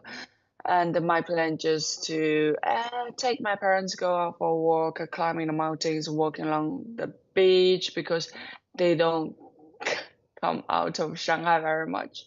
And I just encourage them to tour a little bit more, to see the country, to see the world. And they feel they feel a lot of trouble. And they would prefer to stay at home. So yeah, before I know more Western people, like the majority of the Chinese don't really go for holiday. And then until my parents retired and they got a bit more time. but they seem lose the interest to travel and then see the world, etc. They much happy just to stay at home. Yeah, today rest day. I'll just spend the whole day with them, sort of walking around the town, and then from tomorrow when the team restarting training and sailing, I'll join them for a few sessions to give them some of my tips. Are you I would actually like to give coaching something them? back to them. You're actually Yeah. coaching? I won't say proper coaching. I'm more observing and then giving some feedback to the coaches and sailors and see in any ways that I could help. So I don't know how many days I'm going to stay here depending on how the training goes. Also, it depends on the wind. But my parents will fly back in 3 days' time. Yeah, well, for the nation, we have a whole week's holiday from today to the 7th, the Chinese calendar, and then they will restart working after a week's holiday. And then the massive movement will start in a few days again in terms of traveling, transport. But for many people, the new year doesn't end until 2 weeks' time, in 2 weeks' time. So that's the Lanterns Festival. Is that Lanterns Festival, which is the 15th of January in lunar calendar. Okay, well, it's very interesting, and it's exactly why I thought when I asked John if there was any chance we could get you on, and could he check into it. He says that he remembers running along that beach that you're going to take your parents on today. Yeah, a very drunken John, because he has to accompany the coaches and leaders to drink all night to make them happy, so that they would allow us to do things, the training program we want, which is ironic, very ironic. Okay. But I noticed there's a Polish coach here coaching the 49er. Yeah. So yeah, I'm yet to know him a bit more. And then the Shanghai team is going to have a British coach, but not John.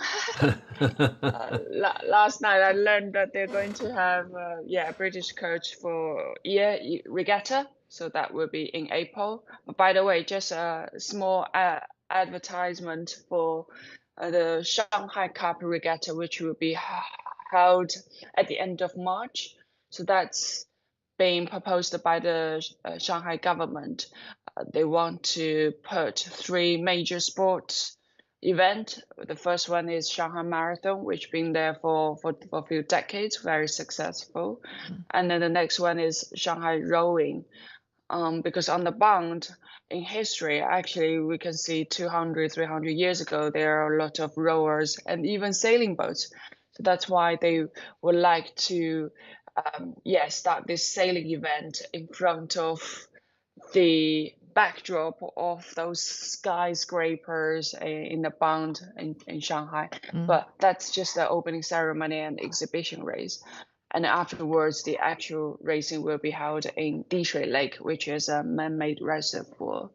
And the Shanghai team invited probably 8 to 10 foreign sailors outside China to do this event. It's not a very competitive or high-level event, but just I think it's quite good for our sport to let more Shanghai people and more Chinese people to know our sport, because sailing is yet to be common enough or popular in China. So yeah. Hey, the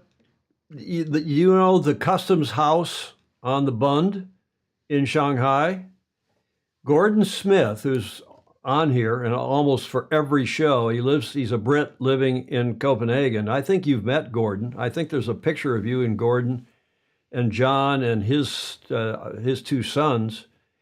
And he says that his family business built the clock on the customs house on the Bund in Shanghai in the 1920s, and it is still there and working. Yeah. So basically, on the bound, one side is all tall buildings, probably like the top 3 buildings, all over 100 floors. And then the other side, it's good they keep those traditional buildings that with a lot of history. Thanks to many British, French, and those people who sort of colonized that area in Shanghai and make it quite prosperous.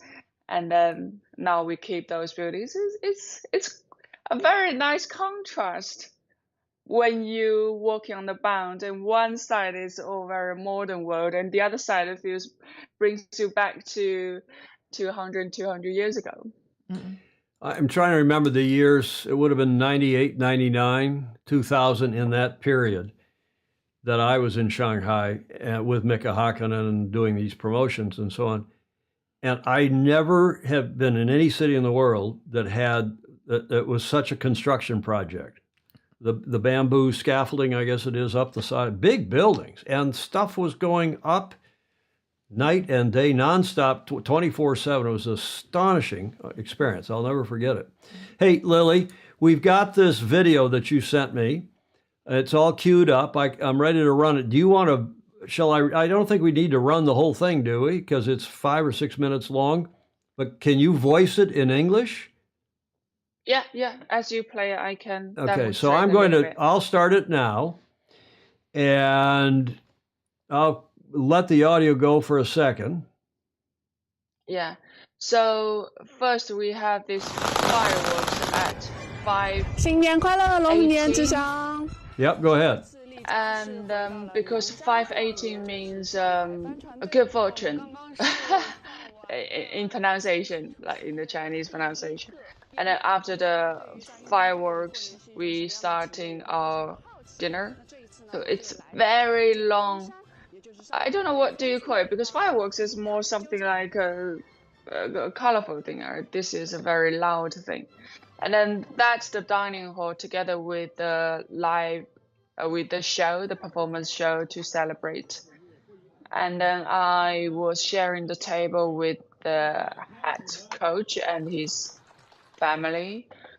I used to be the head coach, now the director. Yeah, so that's Lima.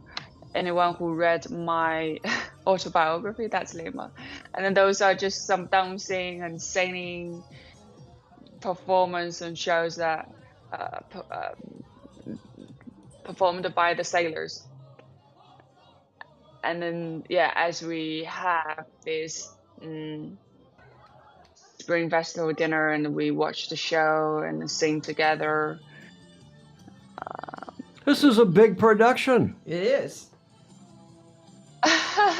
So it's a tradition that every year we have to self-direct, self-perform a show just to give a sense of entertainment for the big festival. But I could, that's singing, sailors singing, and then all the sailors down there sing along. So this is the Chinese national sailing team, right? No, Shanghai sailing team. Oh, it's the Shanghai sailing. It's not the Chinese national sailing team. The Shanghai sailing team having their and they big end New Year celebration, and this is an annual affair.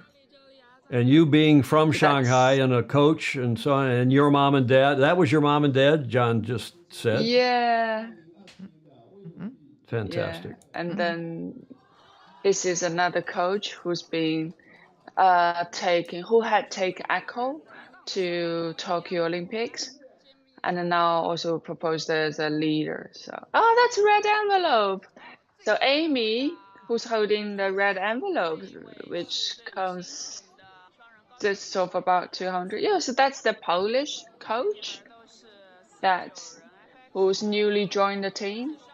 Yeah, and then towards the end, they start propose to their coaches and team staff just to give their gratitude and then say Happy New Year, etc. That's the prize draw. we got prize draw from different. Yeah, they got those everyday life stuff like cleaning tissues. What are you saying Yeah, there? that's just my room.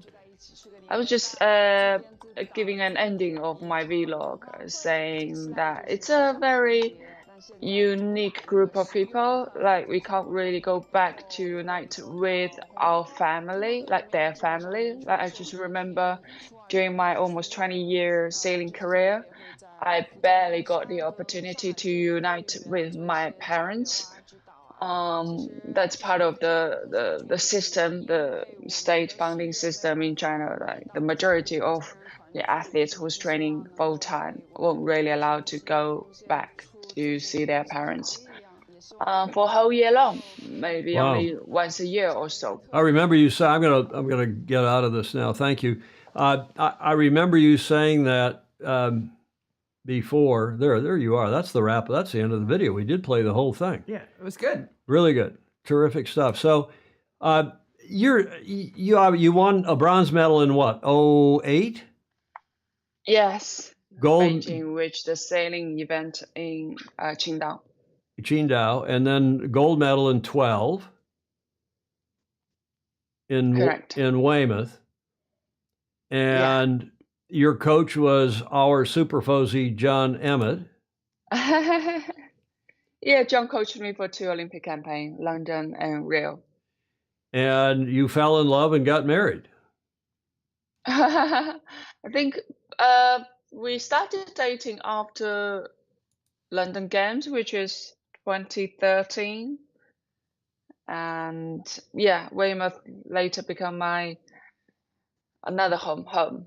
So whenever I'm in the UK, I probably spend most of the time in Weymouth now after graduate from Southampton, from the university in Southampton. And yeah, but this summer looks it will be a busy one traveling. I probably will go to Lake Garda quite a few times. I just got invited to do the M32 series with China Wan Ningbo, and then the Youth Worlds, what sailing Youth Worlds will be held there. I was invited to do the media work, and what else? The following week is something. Well, Andrew Quite Pindar, exciting. he'll be happy to hear that because he's on here and is involved in Foiling Week, as you know. And after you graduated from Southampton with a media and radio, television, film, I guess, communications degree, your career has gone north, has gone off like a Chinese skyrocket, I guess. I found a video online that I'm going to play now from the SAF, the Study Abroad Foundation, that you are hosting. Have a look at this.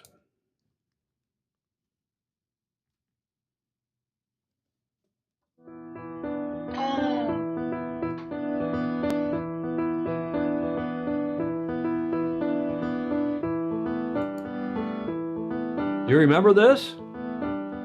Yeah, so I'm sort of sharing my experience study in the UK, and then that was in Shanghai, and then just to they're trying to attract more Chinese students study in the UK, etc. or abroad in the US. Yeah, that's.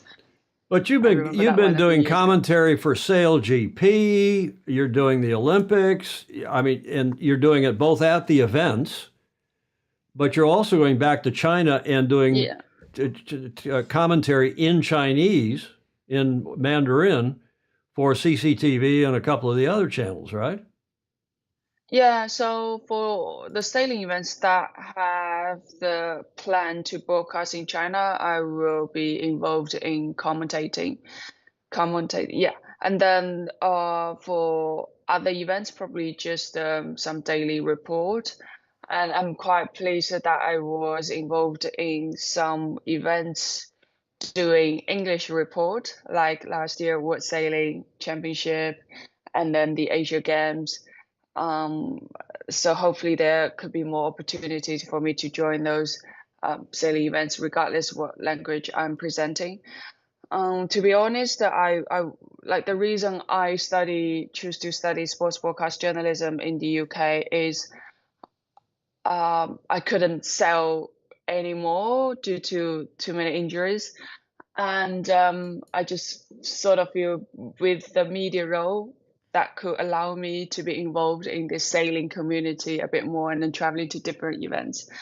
But unfortunately, because sailing isn't that popular, or even some English-speaking media people, they sort of express the similar situation that they wouldn't be able to earn enough living from that aspect. So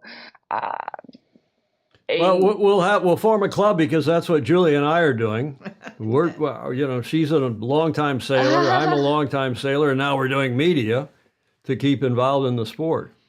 Hey, Lily, did you see the report? Yeah. Did you see the report about the new medals for Marseille? Yeah. My parents and I were chatting about this, and then we'll feel it's a nice design, a bit different from previous medals. They're a bit different, and the punchline is, here, I'll put it up big so you can see it easier on your return feed. Each medal contains an original piece of iron from the Eiffel Tower that was preserved after its renovation work during the 20th century. An unforgettable memory of the Games of Paris and of France for our medal-winning sailors this summer. That was a post by World Sailing from Paris 2024. What do you think? Is that a good idea? Yeah, why not? Thanks. Make something special. Exactly. Julia, what do you think, every Julia? Olympics. Do you like those? Yeah, I do. I mean, it's fine. It's not traditional, but you can wear it more often. Let's put it that way. I guess they're big and heavy too. Anyway, a couple of the folks sent that to me yesterday. Yeah. Lily, I'll let you go. I promise not to keep you on here for more than we had you on here for 40 minutes. Happy to chat. It's wonderful to jump in your life for a minute, and you've done such great things. Thank you for sharing them. Yeah, Andrew Pindar says Foiling Week is the 24th of June in Malchazina. I'm never sure I pronounce it right. Never up to Andrew's standards. And Yeah. Graham Sweeney says, who wants a piece of rusty radio mass? Any questions for Lily before we let her go? Clark Chapin saying, let me ask the obvious question. Why is it a good idea for a gold medal to have at its center a piece of iron that will, over time, rust? I don't know. Any other questions for Lily? What else she's up to? How's your foiling? Why don't we ask you? You do have a moth or a wasp or something, don't you? How's that going? Yeah, I have a wasp in Weymouth. So, well, I'm trying to find some foiling opportunities in China, but we don't really have enough or good venue with flat water and good wind. And then we probably have 2 or 3 wasps in China. But obviously all the provincial team and national teams, they are trained. They have lots of flying necros. And then IQ foils, those are provided because they got enough funding. They got the money to buy the equipment and then the training, set up the training program and then racing nationally, internationally. But the other day I noticed the Chinese Yachting Association just set up a clinic for wing foiling. So prepare for future. Yeah, since wing foiling is so popular now, right? Almost everyone could give it a go and then easy to carry, to transport. We sort of have the feeling sooner or later we'll be part of the Olympic family. Yeah. John says that the name of your wasp, I guess he means your wasp, is called Water Lily, and it's safely at Castle Cove Sailing Club. Is that true? Yeah, I just think using combining with my English name, so Water Lily, and it's all in red. So in line with my national flag color. And then last year I even received a birthday gift with the national flag. So I put it on the sails. And then maybe I'll do a bit more foiling this summer. once I go back to the UK. And yeah, Andrew, can I do the foiling week? Oh, I heard there's a foiling clinic that allows female applicants to try out different foiling equipment. Oh, I'm sure. I'm Yeah, sure that's something. they would. I'm sure delighted. I can't speak for Andrew, but he's got good access. He's one of the key organizers and helpers with that. Has been for a long time. Excuse me. Yes. Excuse me. Yeah. I have a question here from Alex Saldana, who is in South America, who, by the way, is an American coach. He's coaching with America One Racing, Julia. Is he? Yes, and quite high. He's in this report, and I'm going to talk some more about that report that America One Racing put out, mentioning Alex, and he wants to know who, if there's a race between you and John, you know, in I'm sure in lighter air, but in medium air perhaps, and in an ILCA 6, who wins? That's a good question. I don't know. I'll let John answer. Let's see if John comes up with it. Lily, who wins on a one-on-one race? Alex Saldana, you or John? That's the question. Any other questions for Lily before we let her go? She's gotten up early, and we appreciate so very much Indeed. you coming on. Alex is Charlotte Rose's coach, John Emmett is saying, and Charlotte Rose was second in her class at this event in Adelaide. So she's a strong Olympic medal hopeful for the U.S. You know, you must know Charlotte Rose. Yeah, she's very nice girl. We chat in The Hague, and then hearing her story about how to gradually step up and then get more funding by getting more like top 10 result. Now she's got top 3 podium results. She probably will be covered for the whole year. Just, I guess all eyes will be on the US trials, who wins the trials between Charlotte and Erica. Exactly. What's your opinion? Erica Reineke. Well, everybody's saying thank you very much and wishing you Happy New Year. And Andrew Pindar has also replied. You see that, Julia? Pindar has said, absolutely, the fabulous women's program at Foiling Week is run in conjunction with the Magenta Project. So he is... Oh, great. He is saying absolutely, and I'm sure you know Andrew, and he knows you, and we'll get in touch and And you will love Lake Garda. It's tie that beautiful. together. Yes, and up comes the heart, no doubt, on your computer. Lily, thank you very much. Congratulations on your continuing success on and off the water. Great to have you on the show. Again, I think I looked, Clark Chapin's our expert on who's been on the show when, but if when I was Googling your name, there's Sailing Illustrated, and the kind of the thumbnail of your video appearance on on this show a couple times comes up in the in the top 16, 12, 16 or so returns from the search engine. And it's been a while. We haven't had you on for like 200 or 300 shows, so it's great to have you back. Yes, and John Emmett is saying, Yeah. hope to see you soon, Lily. It will be next month. Yeah. So we just gathered together. We just met in Adelaide, which you also saw the video during the World Championship, which Yep. John's still racing now. And then we'll meet next month, and then at the Shanghai Cup. And in April, we plan to meet again in Hong Kong. Yeah, so maybe we can be on the show together once in Hong Kong in April. That was so cool when Yes. you were apparently filming that. You had the camera when John, it was an Alistair AAAA, and it was such a surprise Yes. to see John walk into frame, and then you also. And I grabbed a screen grab and have used that of you during that show. But let me just wrap with one other comment. This is from Peter Stevenson in Sydney, Pedro Foiling sailor, who's also an ILCA sailor, master sailor. He says, from the heart, Lily, you are such a great ambassador for international understanding and cultural acceptance. Love this interview.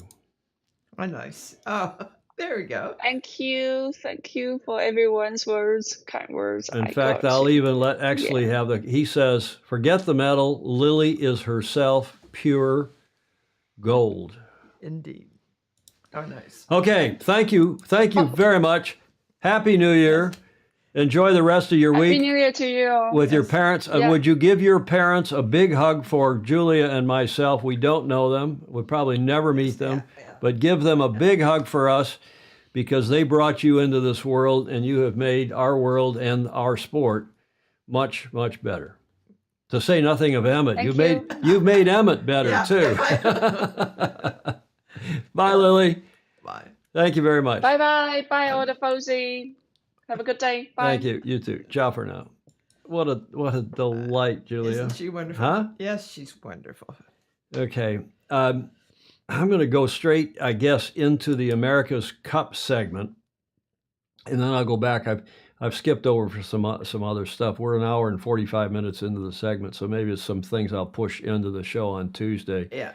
But let's go into the America's Cup segment and tell you this little AC37 Cup date. She is pure gold. I agree, Julie Aarons. Yes. Absolutely.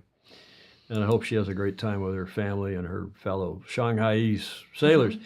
We told you on Tuesday that two teams, ETNZ and Red Bull, they have this requirement that Daniel Gruen was telling us about. He picked out of the weeds for us that as per the technical regulations, a team has to give a 2-month notification of the rollout of a new AC-75 yacht, and that's starting now to happen because at least two of the teams, we told you on Tuesday, were rolling out their boats in April. Mm-hmm.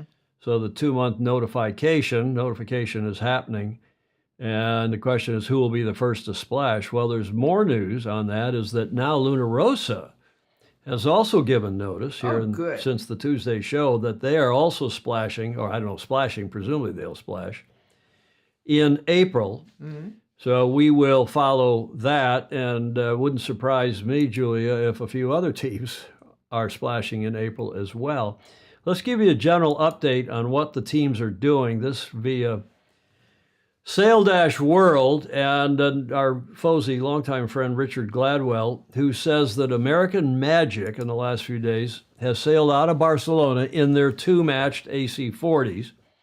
Alinghi Red Bull Racing has sailed their AC-75. Don't count these guys out. Yeah. They've been sailing their AC. Remember, they were in Jeddah with their 40s or their 4D, but sailed their AC-75 also out of Barcelona. Mm-hmm. LRPP sailed their LEQ-12 and AC-40 against each other down in Cagliari. Great. Down in Sardinia at their team base. Meanwhile, ETNZ has sailed on last Friday, in their AC-40 and LEQ-12 out of Auckland and did not otherwise sail in this period. Now, maybe they've started up again. This is from a couple days ago. Mm. Orient Express Racing Team sailed out of Barcelona on February 7th and were covered by the AC-37 Joint Recon Team. Those videos are still painful. I'm sorry. You can all go on and find them on the AC-37 channel. I'm tired of playing them on here unless there's really something very, very interesting. But they are sailing. They had the misfortune to capsize their AC-40. This is the French team, Orient Express, with what appeared to be an autopilot issue. No surprise, but were able to continue the session after righting. Mm-hmm. And get this, Ineos Britannia did not sail, were not covered by the AC-37 Joint Recon Team. They last sailed on February 2nd, 7 days ago, and their specialist, now maybe they've started up again, we don't know it, and their specialist test boat T6 last sail, I think it's done, last sailed on November 13th, 2023. Good heavens. I think that team's got real problems. So this is Richard Gladwell's article. I commended his coverage. I mean, it's exhaustive. His spelling needs some help there. Is that a Stanford word, Julia? Unfazed? I think we're going to make that. Fazed. Fazed. You're fazed. That's like Croutonic. We're going to adopt that word from Richard Gladwell or whoever's his headline writer. Mm-hmm. Unfazed.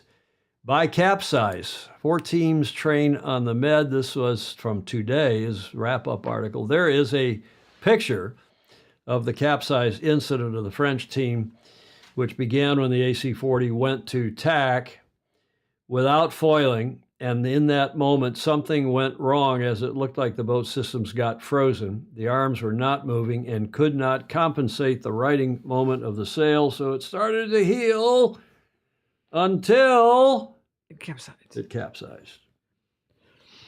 That's the word on the America's Cup. There's another piece of news. I almost didn't run it, but America's Cup, the first private sale of an AC-40 is announced here in the last couple of days. 4 more teams are sought. Remember, they're trying to, after this cup is over, take these AC-40s and create a league like Sail GP or the RC-44 or the TP-52, the Super Series in the 52s. And the word is that another team has bought, or at least put a deposit down on a build slot for their own boat. The confirmation of the first private team, this is from Sail World as well, probably from an America's Cup press release. AC-40 class, in fact, press release. There's now a class. It's a major step forward for the association as it establishes the new AC-40 class. Bully to you. This is never going to happen. These boats are too complicated, too difficult. They're not going to have, in my never so humble opinion, this has got the, more likely I'll be the next king or queen of England. It's not. We look forward to coronation. Would you? Yeah. Well, you'd have to run it. Be glad to. I don't think this is going to happen. But there's their PR, committed to being the first fully privately owned AC-40 yacht. The new team will join the 11 other AC-40 yachts already on the water, while wishing to remain anonymous, I bet. At this stage, the long-running and experienced team says it recognizes that the sport of sailing is changing and, like other industries, it must stay at the forefront of technology and teamwork to create something truly exciting. Okay. Yeah, Fritz Mueller says, the arena is overcrowded and Sail GP seems to be the lion in the Coliseum. And James Frederick Bland saying, these are expensive toys. Eek! No ice on Lake Erie, but the yard has the 111 has, the 111. Okay, so that is it. There's just a reminder here of what the schedule is coming up later this year. The preliminary regatta in Barcelona is in August, starting on the 22nd, running through the 29th, if you can see the fine print. And then the first round robin of the LVC, of the Challenger Selection Series, with the Defender sailing in it, starts there on the 29th, I should say, right after that preliminary regatta. Then on the 14th is the semifinal, after they do that, double or triple round robin, I can't remember. The LVC, the semifinal, is just the top 4 teams of the 5 challengers go into the semis, and then the top 2 teams go into the LVC Louis Vuitton Cup final on the 26th. So it's a very compact schedule. At the end of that, there's a week between the LVC final and the match. We call it the match, the 37th edition of the oldest trophy in international sports. The match starts on the 12th of Octubre in Espanol, of October.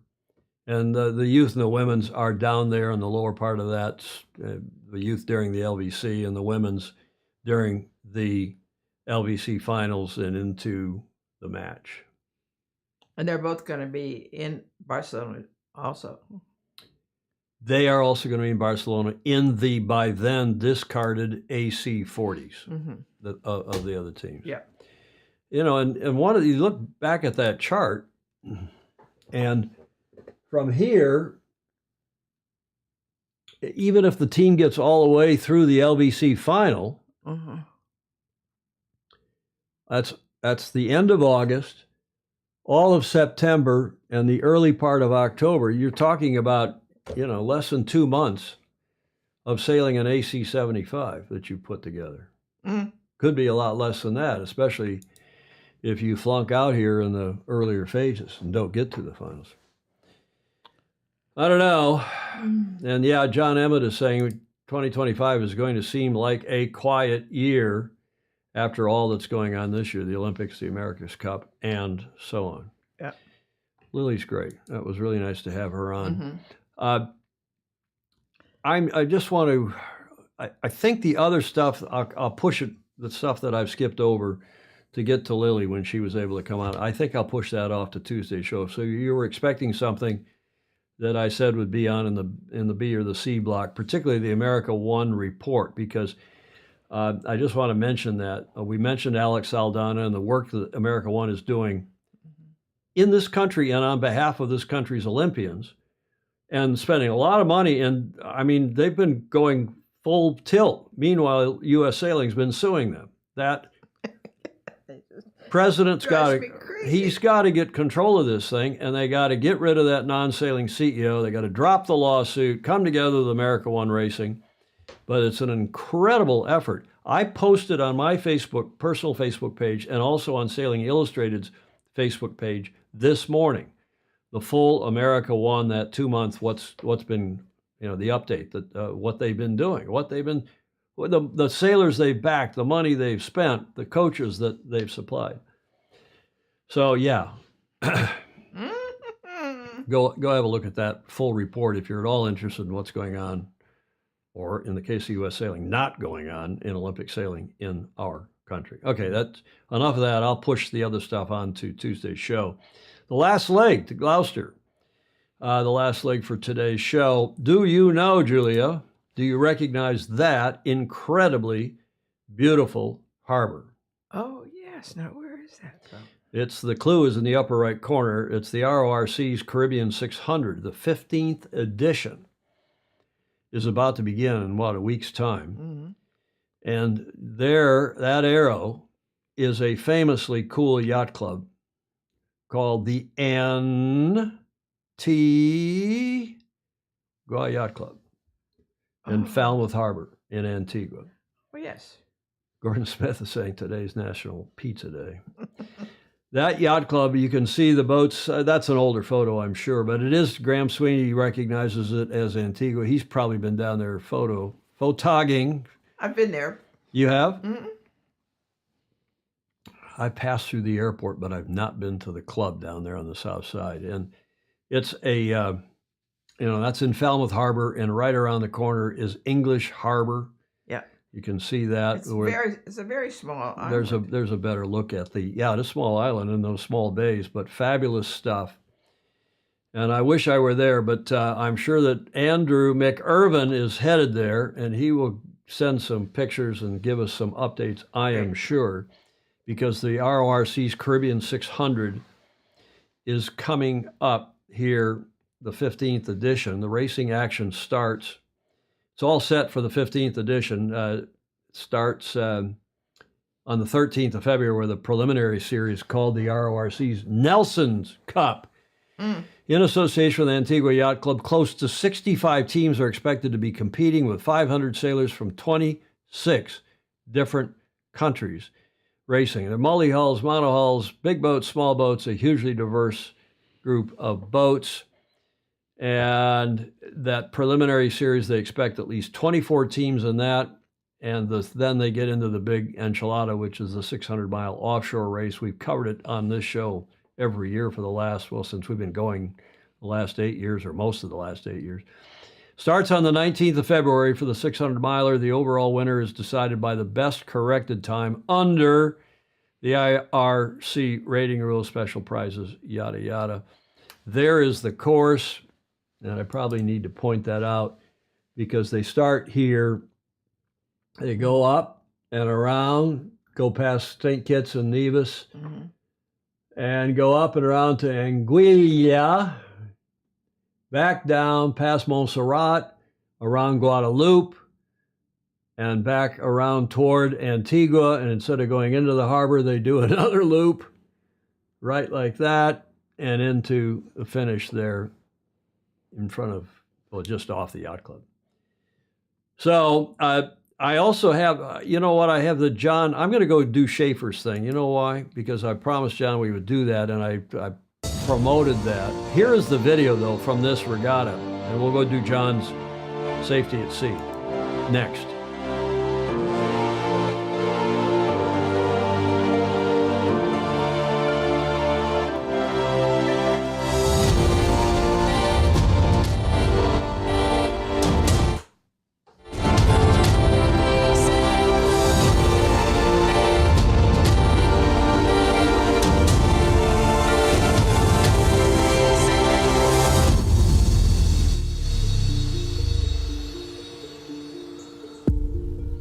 Monday the 19th, Butte video about a fabulous event. And Julia, go ahead and cover for me while I go find that thing from John. Okay. Yeah. And my foray into Antigua was on a windjammer. A cruise ship, cruise ship sailboat. Yeah. Well, that's okay. That was fun. But it's a lovely island, and it is small. Okay, how was that for quick action? There is Captain Jack. It is a lovely island. We should go back. We should plan to be there next year and do the show from there. Okay by me. Okay by me. We'll fly down there. We'll get somebody to fly us down in a private plane. No. We need more patrons. We need more Patreon. But this is the report, as promised, from Captain Jack, John Schaefer, our first of what's going to be a series of reports called something. Sail safe, have fun is what he calls it at the end of this video. I watched it, and really cool stuff. But safety at sea segment here.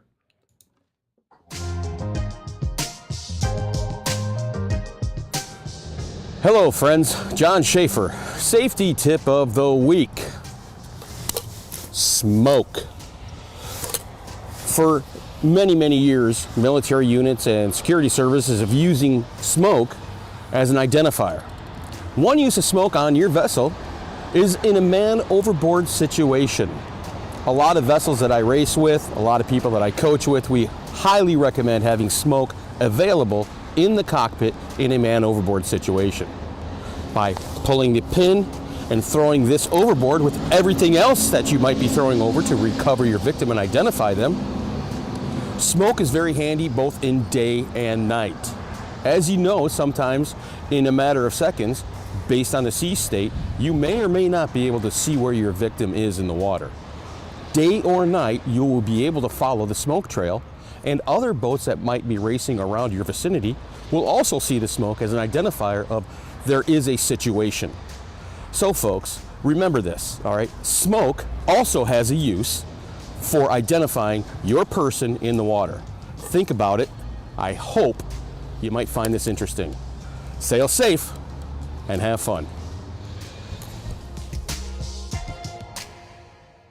Captain Jack, John Schaefer, with the first of what will be a regular series on here, Julia, I hope. Great. And he promises his organization, the Ministry of Sailing. Yes.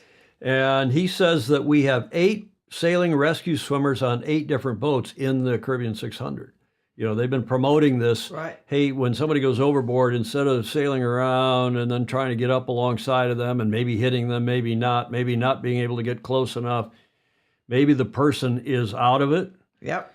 And, you know, the mantra used to always be, don't put another person in the water. Don't put another person in danger. Put them in danger. And he has, and they have come up with this whole idea of putting a safety swimmer. Mm-hmm. That often is a very good solution to the problem. Get them to the person who's in trouble, who's gone overboard. Right. The POB, not the MOB, the person overboard. Yeah. Or the crew over the cob. I like that. The crew overboard. Cob. You cob. It's an old New England expression. Yeah. Maybe a good Michigan expression. In any event, get them there. And as long as this is a rescue swimmer, a la what our U.S. Coast Guard does, you know, they train people famously. And there's been movies about it called The Rescue Swimmer. Yeah. So, Bravo Zulu, John, thank you very much for your report and for what we're looking forward to many more. And again, personal initiative, private initiative by cool sailors in and around Annapolis and beyond. Captain Jack's got quite a few people recruited now into the Ministry of Sailing. It's a great program, and he is indeed the heart and soul of it. He is. Okay, Julia, anything else? I think let me just go through the slides. We did this day in history, right? Yeah. So I'm going to skip forward here, and you and I can gas bag for a second. Once you're in the water, you won't see more than 10 feet around you in a swell, Graham Sweeney is saying. Well, maybe. It depends. That's what I said. It all depends on the situation. But if the boat's nearby and they're pointing you to the person, and on and on. John has given us a bit of a description here before, and he can probably give us another description sooner than later about this rescue swimmer situation. Not everybody agrees. We know that is the case, so we shall see. You have to be really trained and really know what you're doing. Well, and that's exactly what they are doing. Yeah. So bravo Zulu to them. Careful, Tom, COB, and yeah, James Bland is saying, Cobb in submarines is the chief of the boat. The highest ranking enlisted NCO E9, God among men. He is, you see in submarine movies, he's always standing behind the people that are driving the boat, the guys that are on the the planes, and the chief of the boat. And I haven't told James Frederick JF Bland, J Frederick Bland, I like to call. You know what my favorite movie is, Julia? No. James, do you know what my favorite movie is? Speaking of red. Hunt for Red October. Yeah. Oh, yes. Fabulous. Yeah, and Steve Gruber saying, I would like to hear what the appropriate actions would be regarding an injured person overboard versus an able person. And of course, an injured person is a lot less likely to get themselves back on board. So well, he talks about that in his training. He does. Das Boot. Boomer Bland liked that one. The Hunt for Red October. Mm-hmm. What else, Julia? We've done the America's Cup. I think we are through to, I have another end of the show here. We did the Caribbean 600. I just think that was a nice video, as several of you said. I want to be there. I want to go there. Yeah. Sometime sooner than later, Julia. Yes. Huh? Yes. And do that race. That brings us to this segment, Whiskey Tango Foxtrot. And Bill Cook, who's also from the Annapolis area, made a contribution this week. We've been talking about Stingrays. Okay, Stingrays retired from Boeing, but the Boeing 77s are still, they're getting that cleaned up. Boeing stock's been up this week, thank God, Julia. Mm-hmm. But CNN reported in their Chiron, which is the lower third, we call it a lower third, because the actual company that produces it on some machines is called a Chiron. Boeing 777 will struggle to maintain altitude once the fuel tanks are empty.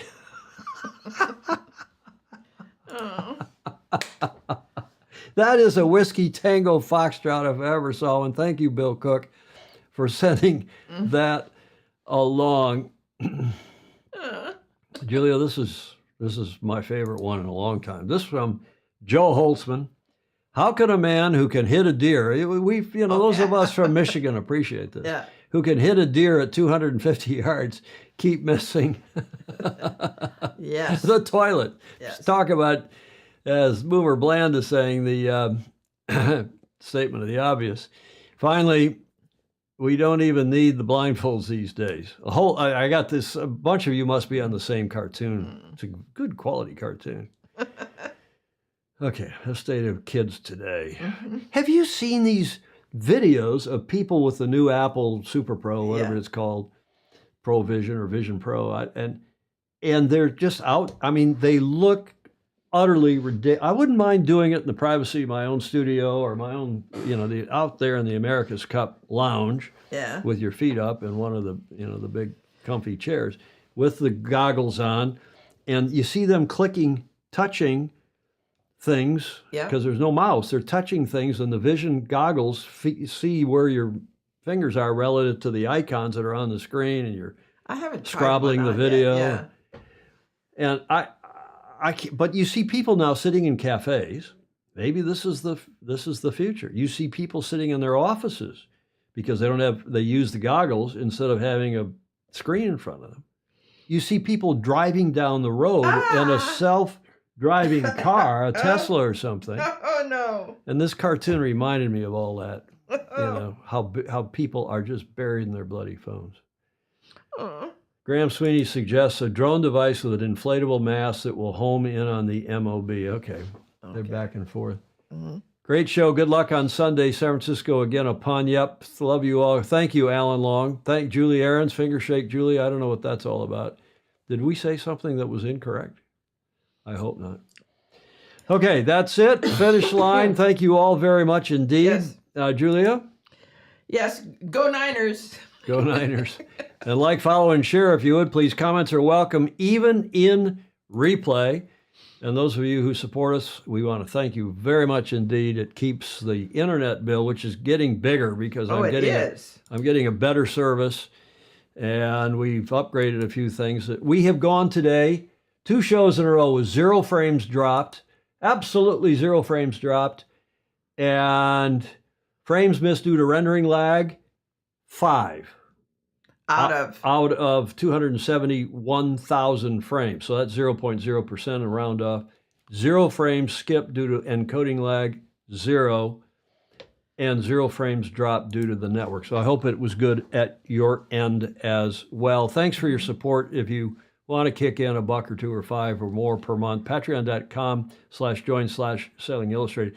Several of you have said, I'm going to contribute to Sailing Illustrated what my monthly subscription is to Seahorse Magazine, that fabulous magazine that the RORC publishes, the best yacht racing magazine in the world. And we certainly agree with supporting and reading that publication, as I do every month. It comes in digitally and works pretty well. Julia, any final thoughts besides go the Niners? No, I love today's program just because of the many things we looked at and the people we looked at. And to have have Lily on here from not quite half a world away, but eight time zones, 8 of 12 time zones, plus, well, it's a long haul. And you never know with what the CCP is doing, the Chinese Communist Party, and blocking communications and not. Yeah. But that was, her video and audio a couple times, and it wasn't us, because I see when she lags, I turn over here to this computer, and if it's lagging on there, I know it's the Skype or her connection or whatever. It's not us. But it was fabulous. Yes. And she is fabulous. Oh, she is. I don't need to say it again, I suppose. I know. It is. She's terrific.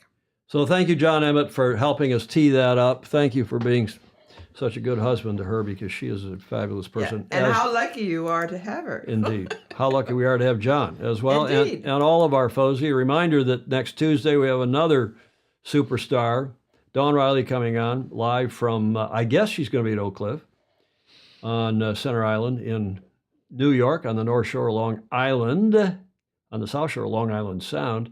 Peter Taylor's helping with that as well. He does a lot of volunteer work, our Fozy in New York City. Good.